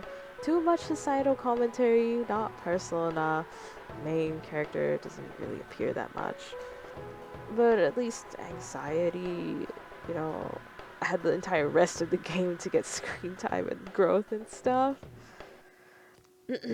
I charitably interpret the anger war as Static being at war with himself.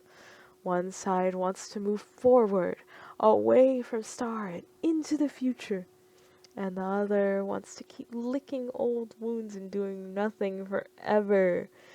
Continuing with the war allegory, in addition to being the literal bullet that began Static's death, the bullet could be seen as the steering wheel for Static's next actions, the prize both sides are fighting for that will guarantee them control over this part of the mind.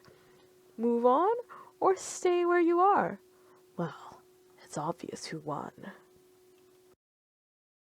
Are you still here? I thought you left. Now, I need you to do something. See all this emptiness in front of us? This black hole seems to never end. It feels insurmountable, correct? Yes. What do I do? Take a deep breath.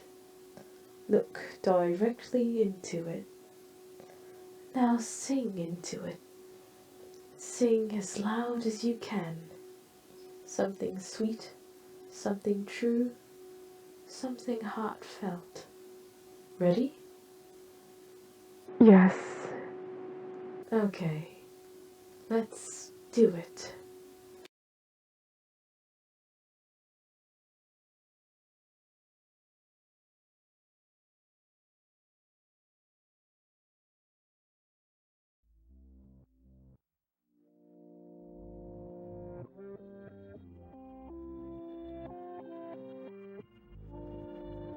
Most people have some kind of insecurity about a part of themselves, whether it's the appearance of the body, the intelligence of the mind, or the feelings of the heart.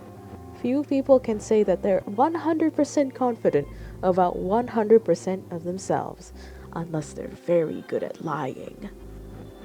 Confronting each and every piece of yourself is difficult.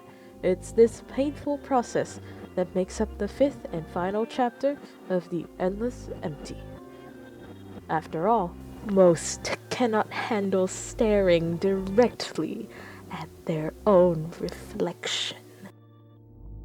Unlike the other chapters, this one seems to be pink and blue turquoise, two main colors instead of just one.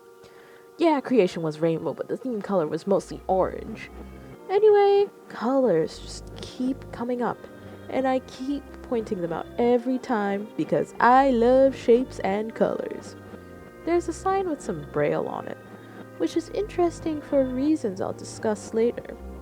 It's above one of the many blue doors in the game, which are basically these little rooms where you can heal fully and buy items. I haven't talked about those much because there's not much to say about them. we move onwards, away from the encroaching void, when... Stop right there. Don't leave me. I am a part of you, just as much as any of this.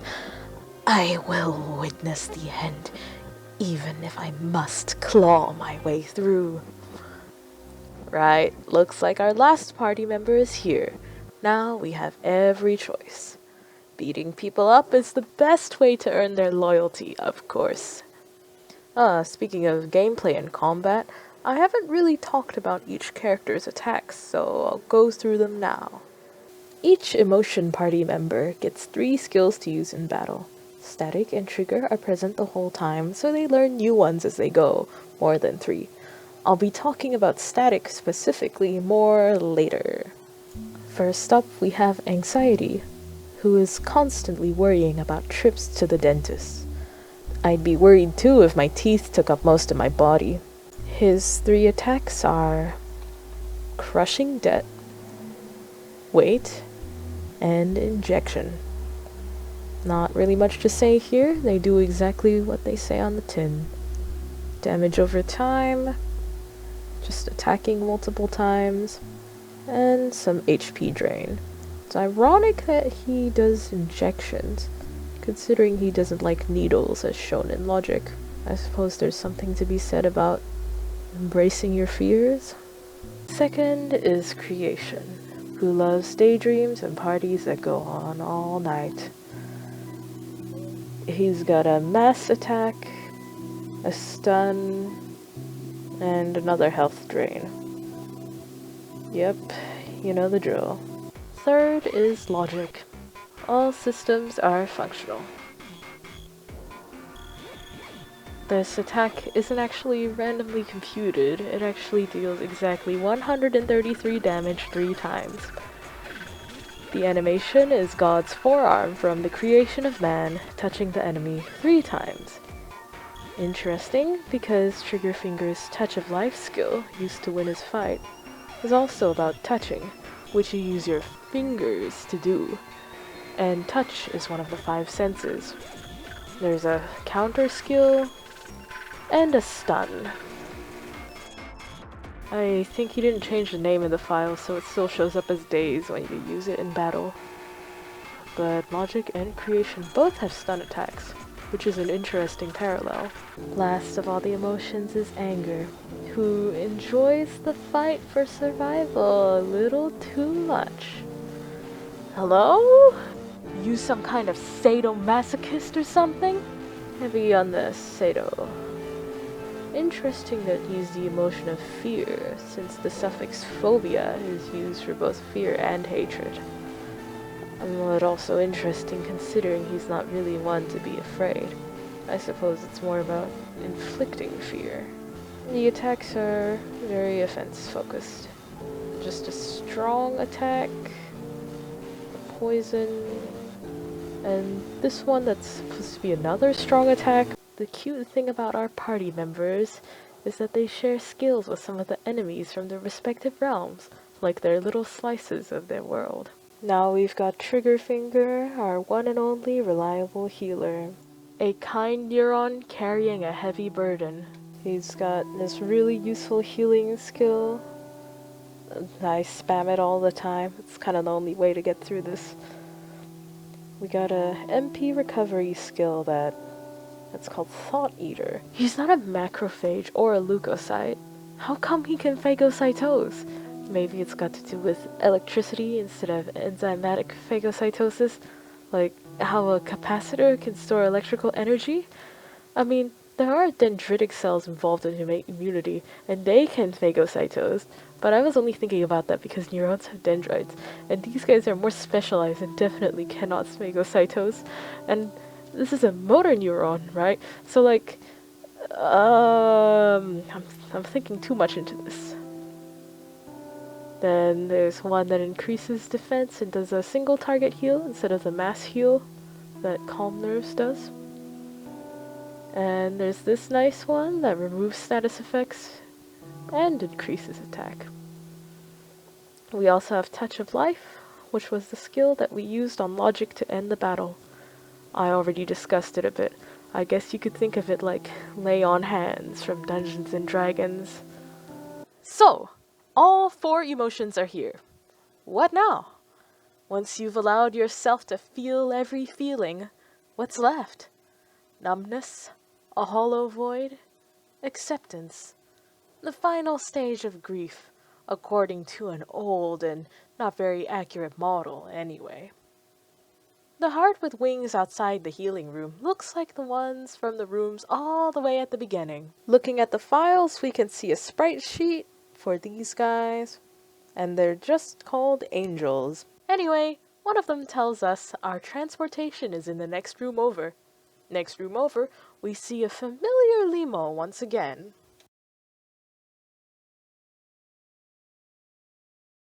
Hey, you made it. Hey buddy, it's good to see you too. Does your heart feel heavy? We only get 2 choices here. He says the same thing no matter what anyway. I understand that's the way it is. The last steps are just around the bend now. Things are falling apart here, but I will get you as close as I can. The rest is up to you. We fight a heart with tentacles instead of wings now, called a gatekeeper. I suppose if those winged hearts were angels, then this could be our Saint Peter at the pearly gates. It has 2 white dots on the right side of its face, our left, but I'm not sure what they mean. Maybe a bass clef? Anyways, we beat it to death and get a quick cutscene. After that, we end up in a waiting room, and oh look, it's that guy from the beginning who bought a nice room to watch the end of the world. I forgot to show him earlier, so my future self will edit him in here. Fun, fun, fun for everyone. More angel hearts here too. After a bit of wandering around, we get some mint green text and talk to the angel at the desk. This text color is only used here, I'm pretty sure. Trust me, I'm a shapes and colors fanatic. I know my shapes and colors. Don't trust me, actually, I'm clinically insane. If I was sane, I wouldn't be making this video. We talk to the angel and, it's death! What do we have here? Somehow right on time. You know, you really did make a mess of things. A big, grand, beautiful mess of things. Now you are here, and she is waiting for you. But first, I need you to shed this excess skin. Let's see your core. Your judgment awaits. Here comes the beginning of the end. Death just urged us to peel back our layers, perhaps symbolic of how one loses parts of themselves as they die. Yes, there's the obvious decomposition of a corpse, but some papers claim that the senses of the body go in an order too. Hunger and thirst first, speech, vision, touch, and hearing last of all. This also correlates to clinical depression, as depressed people can't appreciate life as much, since their will to live kinda goes away. More on that later. Here's a fun tidbit about this sequence. There's braille on the walls, and that braille supposedly has a meaning. See here. Each peeling back of layers is symbolized by opening a door and fighting a boss that represents one of the previous chapters. Although I like to think I'm a gamer, the sad truth is that I haven't played many games. Out of the few I've played, though, this boss rush stuck with me. It's a marathon of callbacks, dyed in pink and blue. Her colors. More about colors later. Although you do get fully healed between each fight, you can't swap out party members. I guess being able to switch probably wouldn't add anything, but in my opinion, it feels a little jarring fighting the embodiments of each realm without the focus character alongside you. It's guaranteed to be right for 1 out of 4 battles, so it's not a big deal, I'm just nitpicking. Well, here they are. You're about to see just why exactly they stuck with me. The first layer is anxiety, represented by the consumer, a glamorous celebrity holding a cigarette amid a landscape and stick figures with half her face missing. Obviously, this one is all about consumerism and rampant capitalism, like in Anxiety's chapter. But curiously, it's a businesswoman and not a man. Perhaps this represents Starr? What will heaven be like? I don't know. I don't expect it will be much of a place for me. I'm the emotion that turns bad things worse. Still, I experience things all the time that must be close. That feeling after a long day of work, when you are at your wit's end, near exhaustion, on the verge of tears, but you have to make it home. To your lover, your family, your friends. You push through on pure anticipation. A moment where you are excited to exist. I imagine that is what it will be like.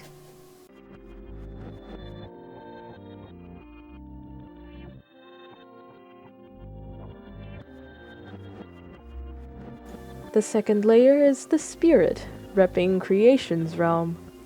There's a very nice butterfly motif, and I'm loving the statue too, although I couldn't tell you what it's from. This color scheme makes the whole deal feel very vaporwave. What will heaven be like? I don't know. I don't expect it will be much of a place for me. I hold the complex of a god, but the hands of a mortal. All I make will fade away. Yet, I still make it. It is the closest I will be to divinity. The thrill of putting these mortal mechanisms in motion. A moment where you are excited to exist.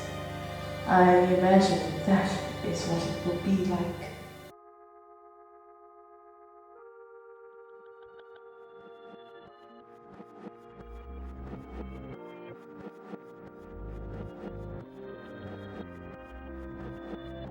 Third layer is the knowledge, embodiment of logic. Anatomical diagrams are my jam, and the brain being pixelated is pretty cool, but other than that, I don't have much to say. It's a diagram for sure. What will heaven be like? I don't know. I don't expect it will be much of a place for me. I'm not sure if I can believe in it. I know what is true and what is false, but I have only scratched the surface. Yet, sometimes, when I find that next piece of the puzzle, the evidence all starts to make sense. I can decide on a purpose and reach it with the utmost efficiency. A moment where you are just excited to exist. I imagine that is what it will be like.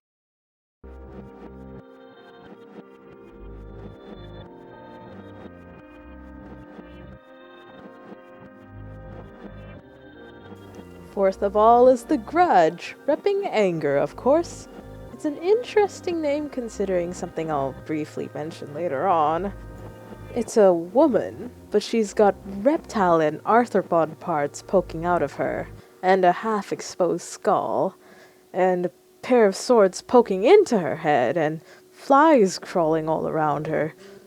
Well, it fits with the aesthetic of the chapter, I suppose. What will heaven be like? I don't know. I don't expect it will be much of a place for me. Well, it would be better without me. Where we could finally drop all the weight, all the fear, all the hate, all the regrets. finally you could live without the pain. Truly a moment where you are just excited to exist. I imagine that is what it will be like. Fun fact before we continue, all 4 bosses use the same song, which is a weird sped up and reversed version of Prayers from the Dollhouse, I think? The same song associated with the therapist. Fitting because I will need therapy after playing this game. Also, they all had a blue halo behind them, just thought that was cool. Anyway, once those layers are all peeled off, there's a 5th door you have to open. You don't get a choice this time. You will remove the final layer. What's waiting behind it? Well, it's Starr. Remember her? Probably not. I haven't been talking about her in depth all that much because I'm saving her for later. But she's been here the whole time. There are 7 phases to this fight. Each phase is pretty short, but they linger long enough for you to notice each one. And then I roll the footage. The Wandering Star, the Controlled Star, the Abused Star, the Ecstatic Star, the Pride Star, the Dying Star, and Endless Stars. Each one represents a facet of each of the party members, and of Static himself. More on that later. The forms also use parts of cutscenes for texture, except for the Wandering Star, which is a flat color. This can also symbolize the development of Static and Star's relationship as they progress through the stages of their lives. At first, she is wandering, aimless, not yet a rock star. She's the most herself at this point, and Static hasn't projected on her yet. Then he takes her under his wing and wants to use her to go straight to number 1 on the charts, materialism making itself manifest. He controls her, thinks of her as a lucky charm and not really a person. Something doesn't work out. He probably mistreats, abuses her, and feels regretful. But then they get high on drugs and the rock and roll lifestyle. Ecstasy is a drug that makes you feel good, and also a psychedelic, which people often link to creativity. Whoa, what drugs were you on when you made this? Sex and drugs and rock and roll, women, wine and song, living the high life, maybe even driven around by chauffeurs and limousines. I'm not really sure how to interpret pride, other than maybe Static is prying into her too much. Dying is either that Static killed her, or that she's dying due to the music industry, like how celebs get tired of the spotlight. If she's dead, then she would have gone into the afterlife, the endless empty, as Static sees it. Or if she survived, then she has not ended. So, from Static's perspective, she has no end, seems endless, as he is the one that is ending.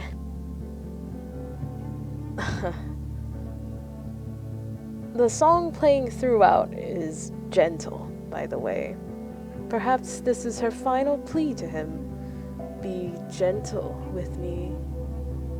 You defeat her and move on. After a quick cutscene, Starr appears once more, accompanied by an entourage of heart-faced apostles, filling out the last supper like people putting themselves through those cardboard cutouts with holes for your heads. She asks you for your heart, so that she may weigh it on the scales of life against the feather of truth. This is a reference to the ancient Egyptian Book of the Dead, where basically the same thing was believed to happen. Anubis, the jackal-headed god of death, would weigh a dead person's heart, the representation of their being, against the feather of the truth, order, justice, goddess, Maat. If it was lighter than the feather, they would get to the field of reeds where they could spend the afterlife in peace. If their heart was heavier than the feather, however, It would be devoured by the lion, hippo, crocodile creature goddess Amit, and the dead person would be trapped there forever. It's interesting that this belief is included here, considering this isn't a typically held belief in the modern day. I mean, when's the last time you heard people worrying about the feather of truth? Back in my day!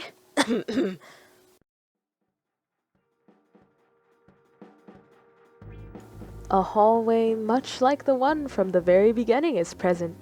This time, however, every door can be opened. 5 doors are gray, and a 6th one is pink. Behind each of the first 5 doors is a room containing some of the NPCs encountered in the corresponding chapter. The first 2 contain anxiety denizens, including the boss and his assistant. Next is Creation's Realm, a party where you can choose the music. Third is Logic, with only 1011 and 0111 around. Finally, it's Anger's turn, with the Arthropod Guard, Reptile Farmer, and some of their neighbors. The final room past the pink door is a blue room, a lot like the ones behind the other blue, cyan doors throughout the rest of the game. Only this time, instead of the 3-eyed symbol to heal your party members up or a merchant to sell you goods, there is nothing. The room has become an elevator, with windows on the sides showing pink roses, a pink version of the very first hallway's wallpaper, and a scrolling set of doors at the center. Static! You've made it! It appears we are going up. Where are we headed, though? To our doom. To a kingdom in the clouds. All that matters is that we're here together. The elevator arrives at its final stop, and the sequence of doors halts at a white door. At this point, everyone says the same thing no matter who you ask. Open the door. I'm ready. Open the door. I'm ready. Open the door. I'm ready. Open the door. I'm ready. This looks like our stop. Static, open the door. I'm ready for anything.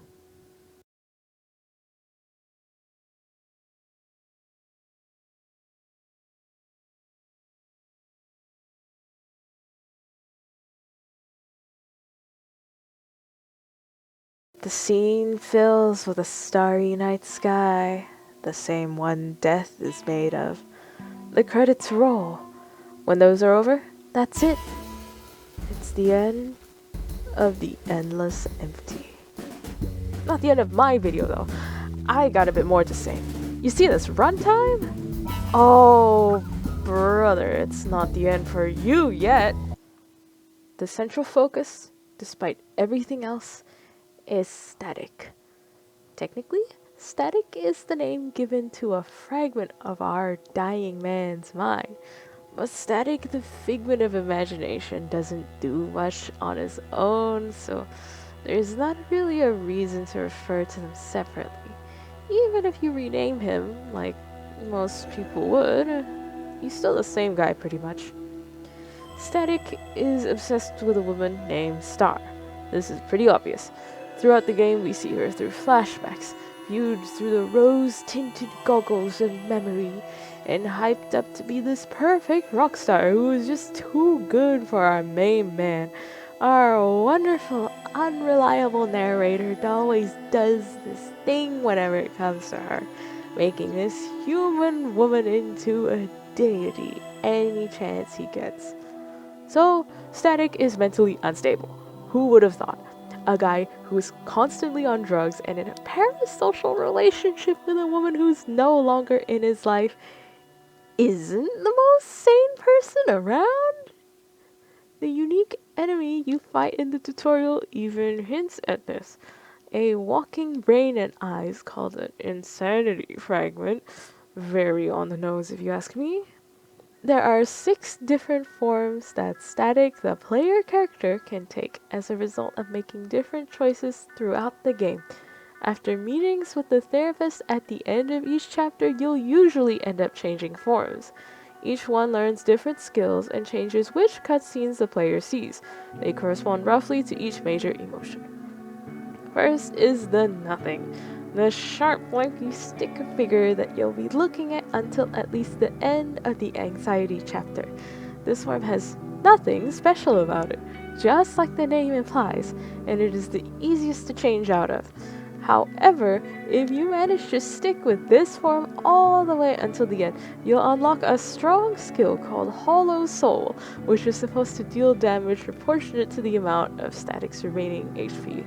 Sadly, this skill has never worked properly for me in any of my playthroughs. I suspect something's wrong with the damage formula or damage type, but I wouldn't know without looking at the code.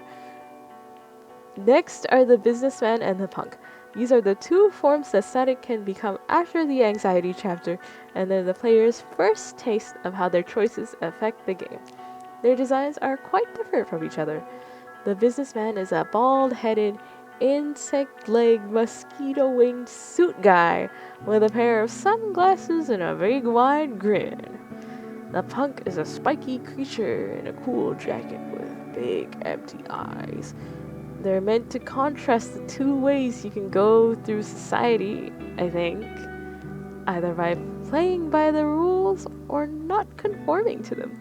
Anxiety reacts differently to each form's first appearance too. The businessman learns investment, a skill that raises stats, I think.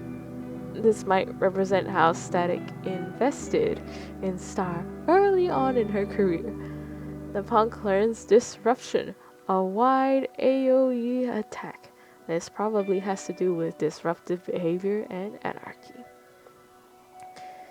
Then there's the artist, who corresponds to creation. The earliest moment this form can make its debut is at the beginning of Logic. I don't really know what's going on here. I think there's flowers sprouting out of the head bit and a lot of little ant-like legs at the bottom, but this thing looks like a Picasso painting come to life. It's even more confusing in motion. That's art for you. The artist learns the move Color Wheel, which can blind enemies. It never really procced for me though. Status effects other than worry and maybe poison aren't very effective, at least not when I played. Not much analysis I can do for the name either, other than artists obviously using colors in art, which is ironic because the artist is black and white like all the other static forms. But I guess white from additive color mixing and black from subtractive mixing are made with the color wheel?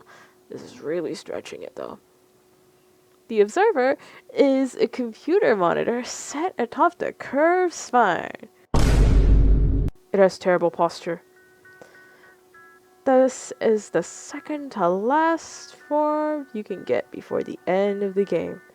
And I also don't have much to say about it. 3 strands stick out its back. I think they're labels remaining from the anatomy diagram that the spine was taken from, a la Logic's lungs. But they also kind of remind me a little bit of arrows stuck into a dying soldier, or something like that. Which is kind of funny considering the next form. The observer learns data harvest, which ostensibly lowers enemy defense. This probably relates to how, in the form's associated ending, Static tries to collect as much information as he possibly can in order to understand his circumstances. Being the subject of intense scrutiny would be pretty unnerving. Our last form, the Violence, is a wispy tadpole-looking creature with spindly legs and a lamprey-like mouth. 2 swords stick out of it, and on its back are a few white slashes, perhaps from the swords. This form is listed as the Grudge in the image files, which is the same name as the anger-themed boss from the boss rush. I don't know why, it just is. I think the sprites for the anger boss are also misspelled. The Grood, bro. I thought the Violence didn't have any exclusive skills, but apparently it has the Parasite skill, which obviously drains health points from the enemy. This might represent how Static was clinging onto Starr like a parasite to its host. The animation is a sword and a heart. In my other runs, I got the Parasite skill quite early on as a punk, so I thought it belonged to that form, and I thought the businessman had disruption because I got it as him, but I don't know. I guess not. Other than maybe the initial shock of what the violence looks like, or what you have to do to become it. Be an asshole. There isn't much substance to the violence. What is interesting, however, is how much the violence ending differs from the other form's endings. Since static can only transmigrate to the violence after the anger chapter, there's only one cutscene that features this form, and it's the ending. Speaking of the endings of this game, there's really only one ending. You get your heart weighed, and you open the door, etc. When I say endings plural, the cutscene just after you defeat Starr is what I'm talking about. I have a video where you can see all of them. The link will probably be in the description and probably at the end of the video too, but just keep watching. I don't know what I'm gonna be doing here either. Before we get into ending analysis, I'd just like to discuss the skills a little more. I am not going to hunt for any more footage of all of these working, so if you want to see their animations, then play the game or scrub through the video, I guess. Sorry. In fact, I might as well just show you my Google Docs script to save myself some time editing. Static's description is the same for all of his forms, and some skills are shared between all of the forms, so you just get them by default. You can see a lot of this stuff on screen. I'll just read it out quickly. Peek into the abyss does poison. Heart's cradle pulls the heartstrings. I guess it's a reference to the cat's cradle where you do the thing with the strings and they look cool. It could also be referring to heartstrings as in cordae tendineae, the little stringy bits in your heart that stop the valve flaps from tearing themselves off whenever your heart beats. But of course, this is probably referring to emotional heartstrings, although you could stretch it to guitar prowess, as guitar is a string instrument. Inspiration increases attack for all allies. Harsh noise, well, that's what static is. Like the word. Starstruck, it's star. And I already went over the exclusive skills for each form. Hollow Soul is a scam. Or maybe it works for you, I don't know. I'm low-key sick of editing footage to include my shit-ass voice acting, so I'll quickly summarize what happens in each ending. The businessman and punk endings are both about the big city, with the former falling from the top to the bottom and the latter staying at the bottom. The artist ending is a drug trip, ending with a terrible crash, while the observer ending doesn't say anything about death, but delves some more into introspection. The violence ending is, yandere. Shades of Eminem's Stan. So is the nothing ending, although it's a little more about becoming the one you love rather than showing up on her doorstep with a gun. Now for my analysis. The businessman, punk, and artist endings are pretty straightforward to me, while the observer's one doesn't really give me much to go off of. I guess with the businessman's one, the destruction and fall are more figurative than literal. What with his lucky rock star leaving him for greener pastures, green like money. I saw the violence ending as static killing Starr before he killed himself, but there's plenty of room for interpretation. He could have committed suicide in front of her, or it could represent an earlier incident far before Static's death. Our guy is, as said earlier, an unreliable narrator, so we really don't know. Then there's the nothing ending. It's harder to get because you have to really go hard on all the star options. And if you're playing like you're taking a personality test, like most people would when they first play, then you're not going to do that, unless you're static. Or if you're picking the most story-relevant options, so same difference.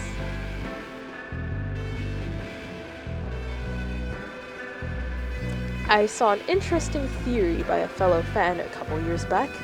It was about how all these endings could connect, since none of them explicitly exclude each other. I'll show the picture on screen. There are some similarities between each ending. Both the punk and the artist referred to Starr as just my special rock star, and they both die somewhere undignified, on the side of the road or a gutter. The violence and businessmen hear her say, I just wanted to sing. The nothing, observer, and violence all talk to her in second person. You. They're all supposed to be different versions of the same guy anyways, so it only makes sense. So if they're all different events in the same timeline or different facets of the truth, it could all work. Like a cubist painting attempting to show all the angles of a single object at once. The truth may have many faces, but there is only one truth. Well, despite what I just said, your interpretation is still endless. It's art after all. Also, I just found this really concerning screenshot from the same conversation, so...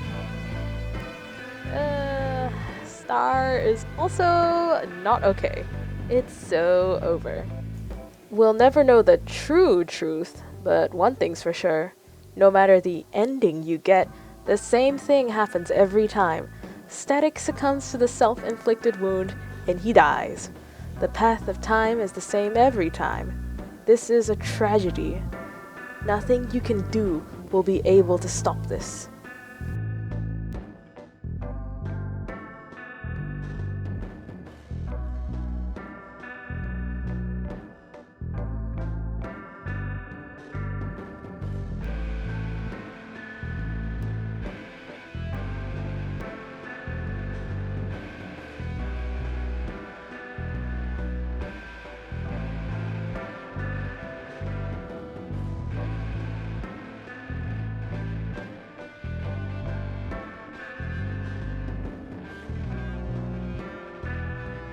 Our Starr-Crossed lovers won't make it to the end together, if there even is an end. Maybe they don't deserve to be together. All she wanted to do was sing, and he took it away.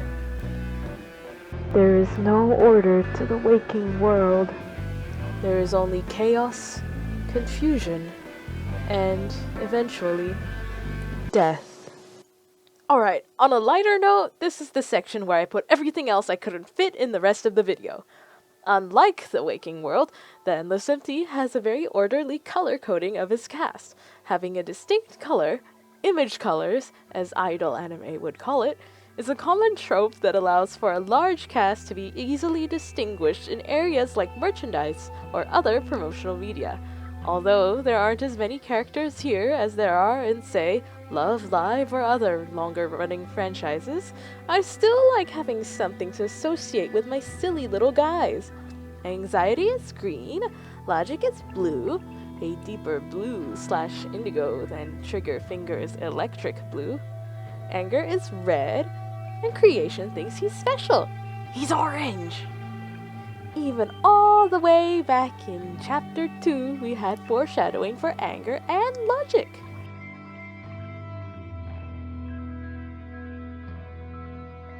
Wow!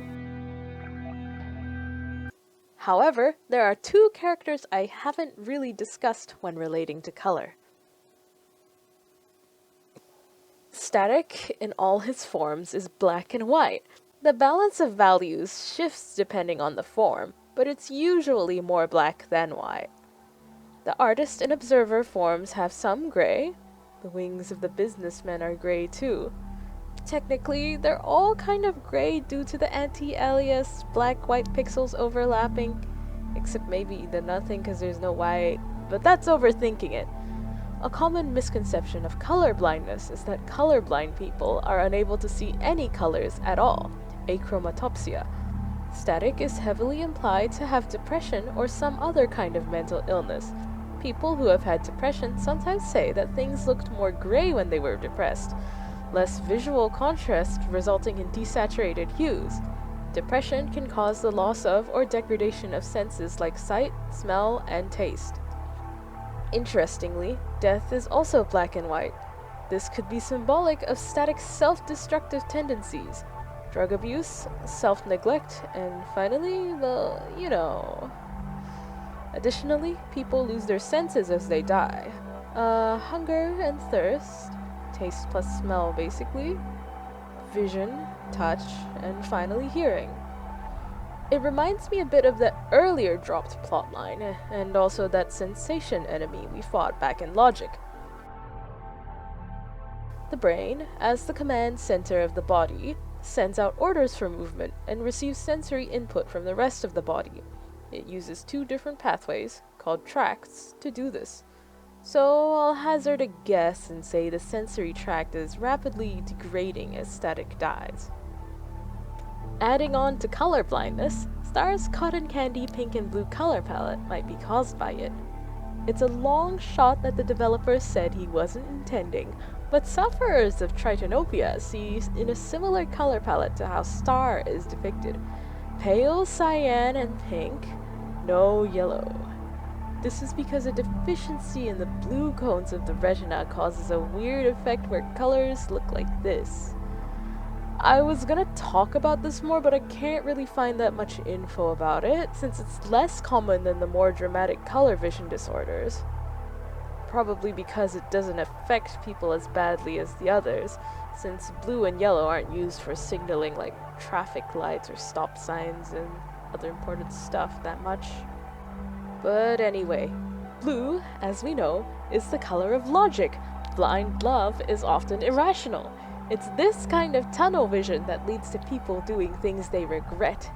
The kind of things that end with a bullet in the brain and blood all over the floor. Cyan is like a way paler blue, I guess.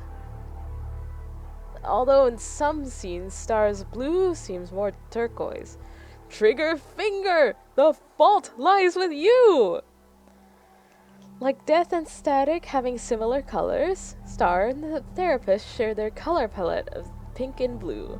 Maybe this symbolizes how they tried to positively affect Static in life? Tried being the key word here. Haha, you cannot fix him. Don't forget the pink as well as cyan. Pink is a lighter version of red, fiery, passionate, angry red. But that's a stretch. More relevant are the HP and SP bars, which are also blue and pink respectively. Not sure what meaning those have other than health and special, though. This is an even bigger stretch, but Trigger Finger has a similar pink and blue palette, and he was actively trying to stay positive throughout the story, so maybe there is a little bit to that color theory? Color theory? Children's Hospital.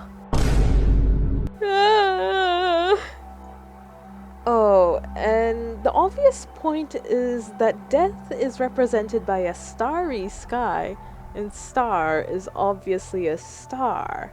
Duh. Stars radiate light in the darkness, that kind of thing. Do not go gently into that good night.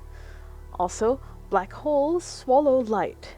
Space-time dilation might lead to an endless expanse of emptiness. The point of no return, an event horizon, like how the choices Static made when Starr left were all futile and didn't change the outcome whatsoever. The ending is fixed. The path of time is the same. He fucked up, and now he's dead. Okay, lightning round! I've been working on this video for so long that I can't be bothered to script anything properly anymore. From now on, I'll just be reading off my notes. Door motif. It might be an RPG Maker thing though.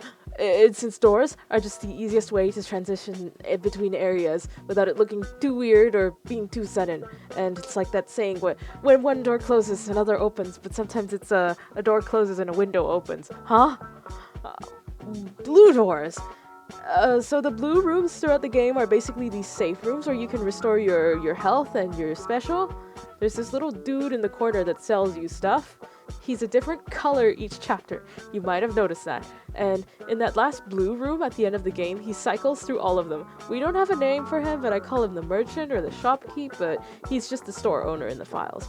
We still have no idea what that symbol in the middle of the room is, but maybe the sequel will answer this. It's low-key giving Prince vibes, the artist formerly known as Prince. There are pink doors, 2 of them. There are strange doors. Creation's door in the boss fight was rainbow. And there are car doors because we get into the therapist's limo. Actually, there's another point I wanted to make. For the other thought forms, they seem to be taking a linear trip between realms, whereas when Static detours with the therapist, what are the others doing? It made some sense with anxiety to creation, because they're crawling through a pipe and they probably can't see anything. But for creation to logic, and logic to anger, they're just doors.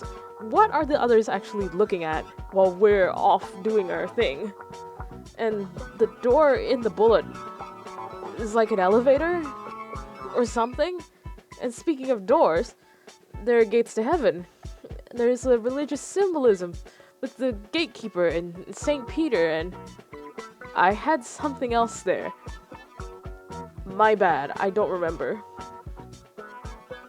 Okay, that's the end of the lightning round. I'm just gonna flash some pictures at you now. Thanks for putting up with that. Look! Early concept designs. Whoa! Also, this image. I couldn't source it because I think I found it on rpgmaker.net, which has been down for ages. I don't have a lot to say about the concepts other that I think they're interesting to look at, seeing how much they differ or don't differ from the final product. Okay, we're finally at the end of the video, and I'm going to give you my final thoughts. As if you didn't get enough thoughts in that guy's head, you get even more of mine. You skipped all the way to the end to hear what I had to say. What are you waiting for? Go and play it! Sure, it's not your usual fare, and it certainly isn't the most polished game out there, but try it anyway. It's free on itch.io, but sales on Steam go to charity. So whether you're getting it for free or not, it's a win-win. And if you don't like it, that's fine. We've all got our own opinions. Let me get all sappy and personal now. I swear I'll be done after this. A game about emotions, funnily enough, emotionally resonated with me. I didn't cry, but it tugged at my calcified heartstrings regardless.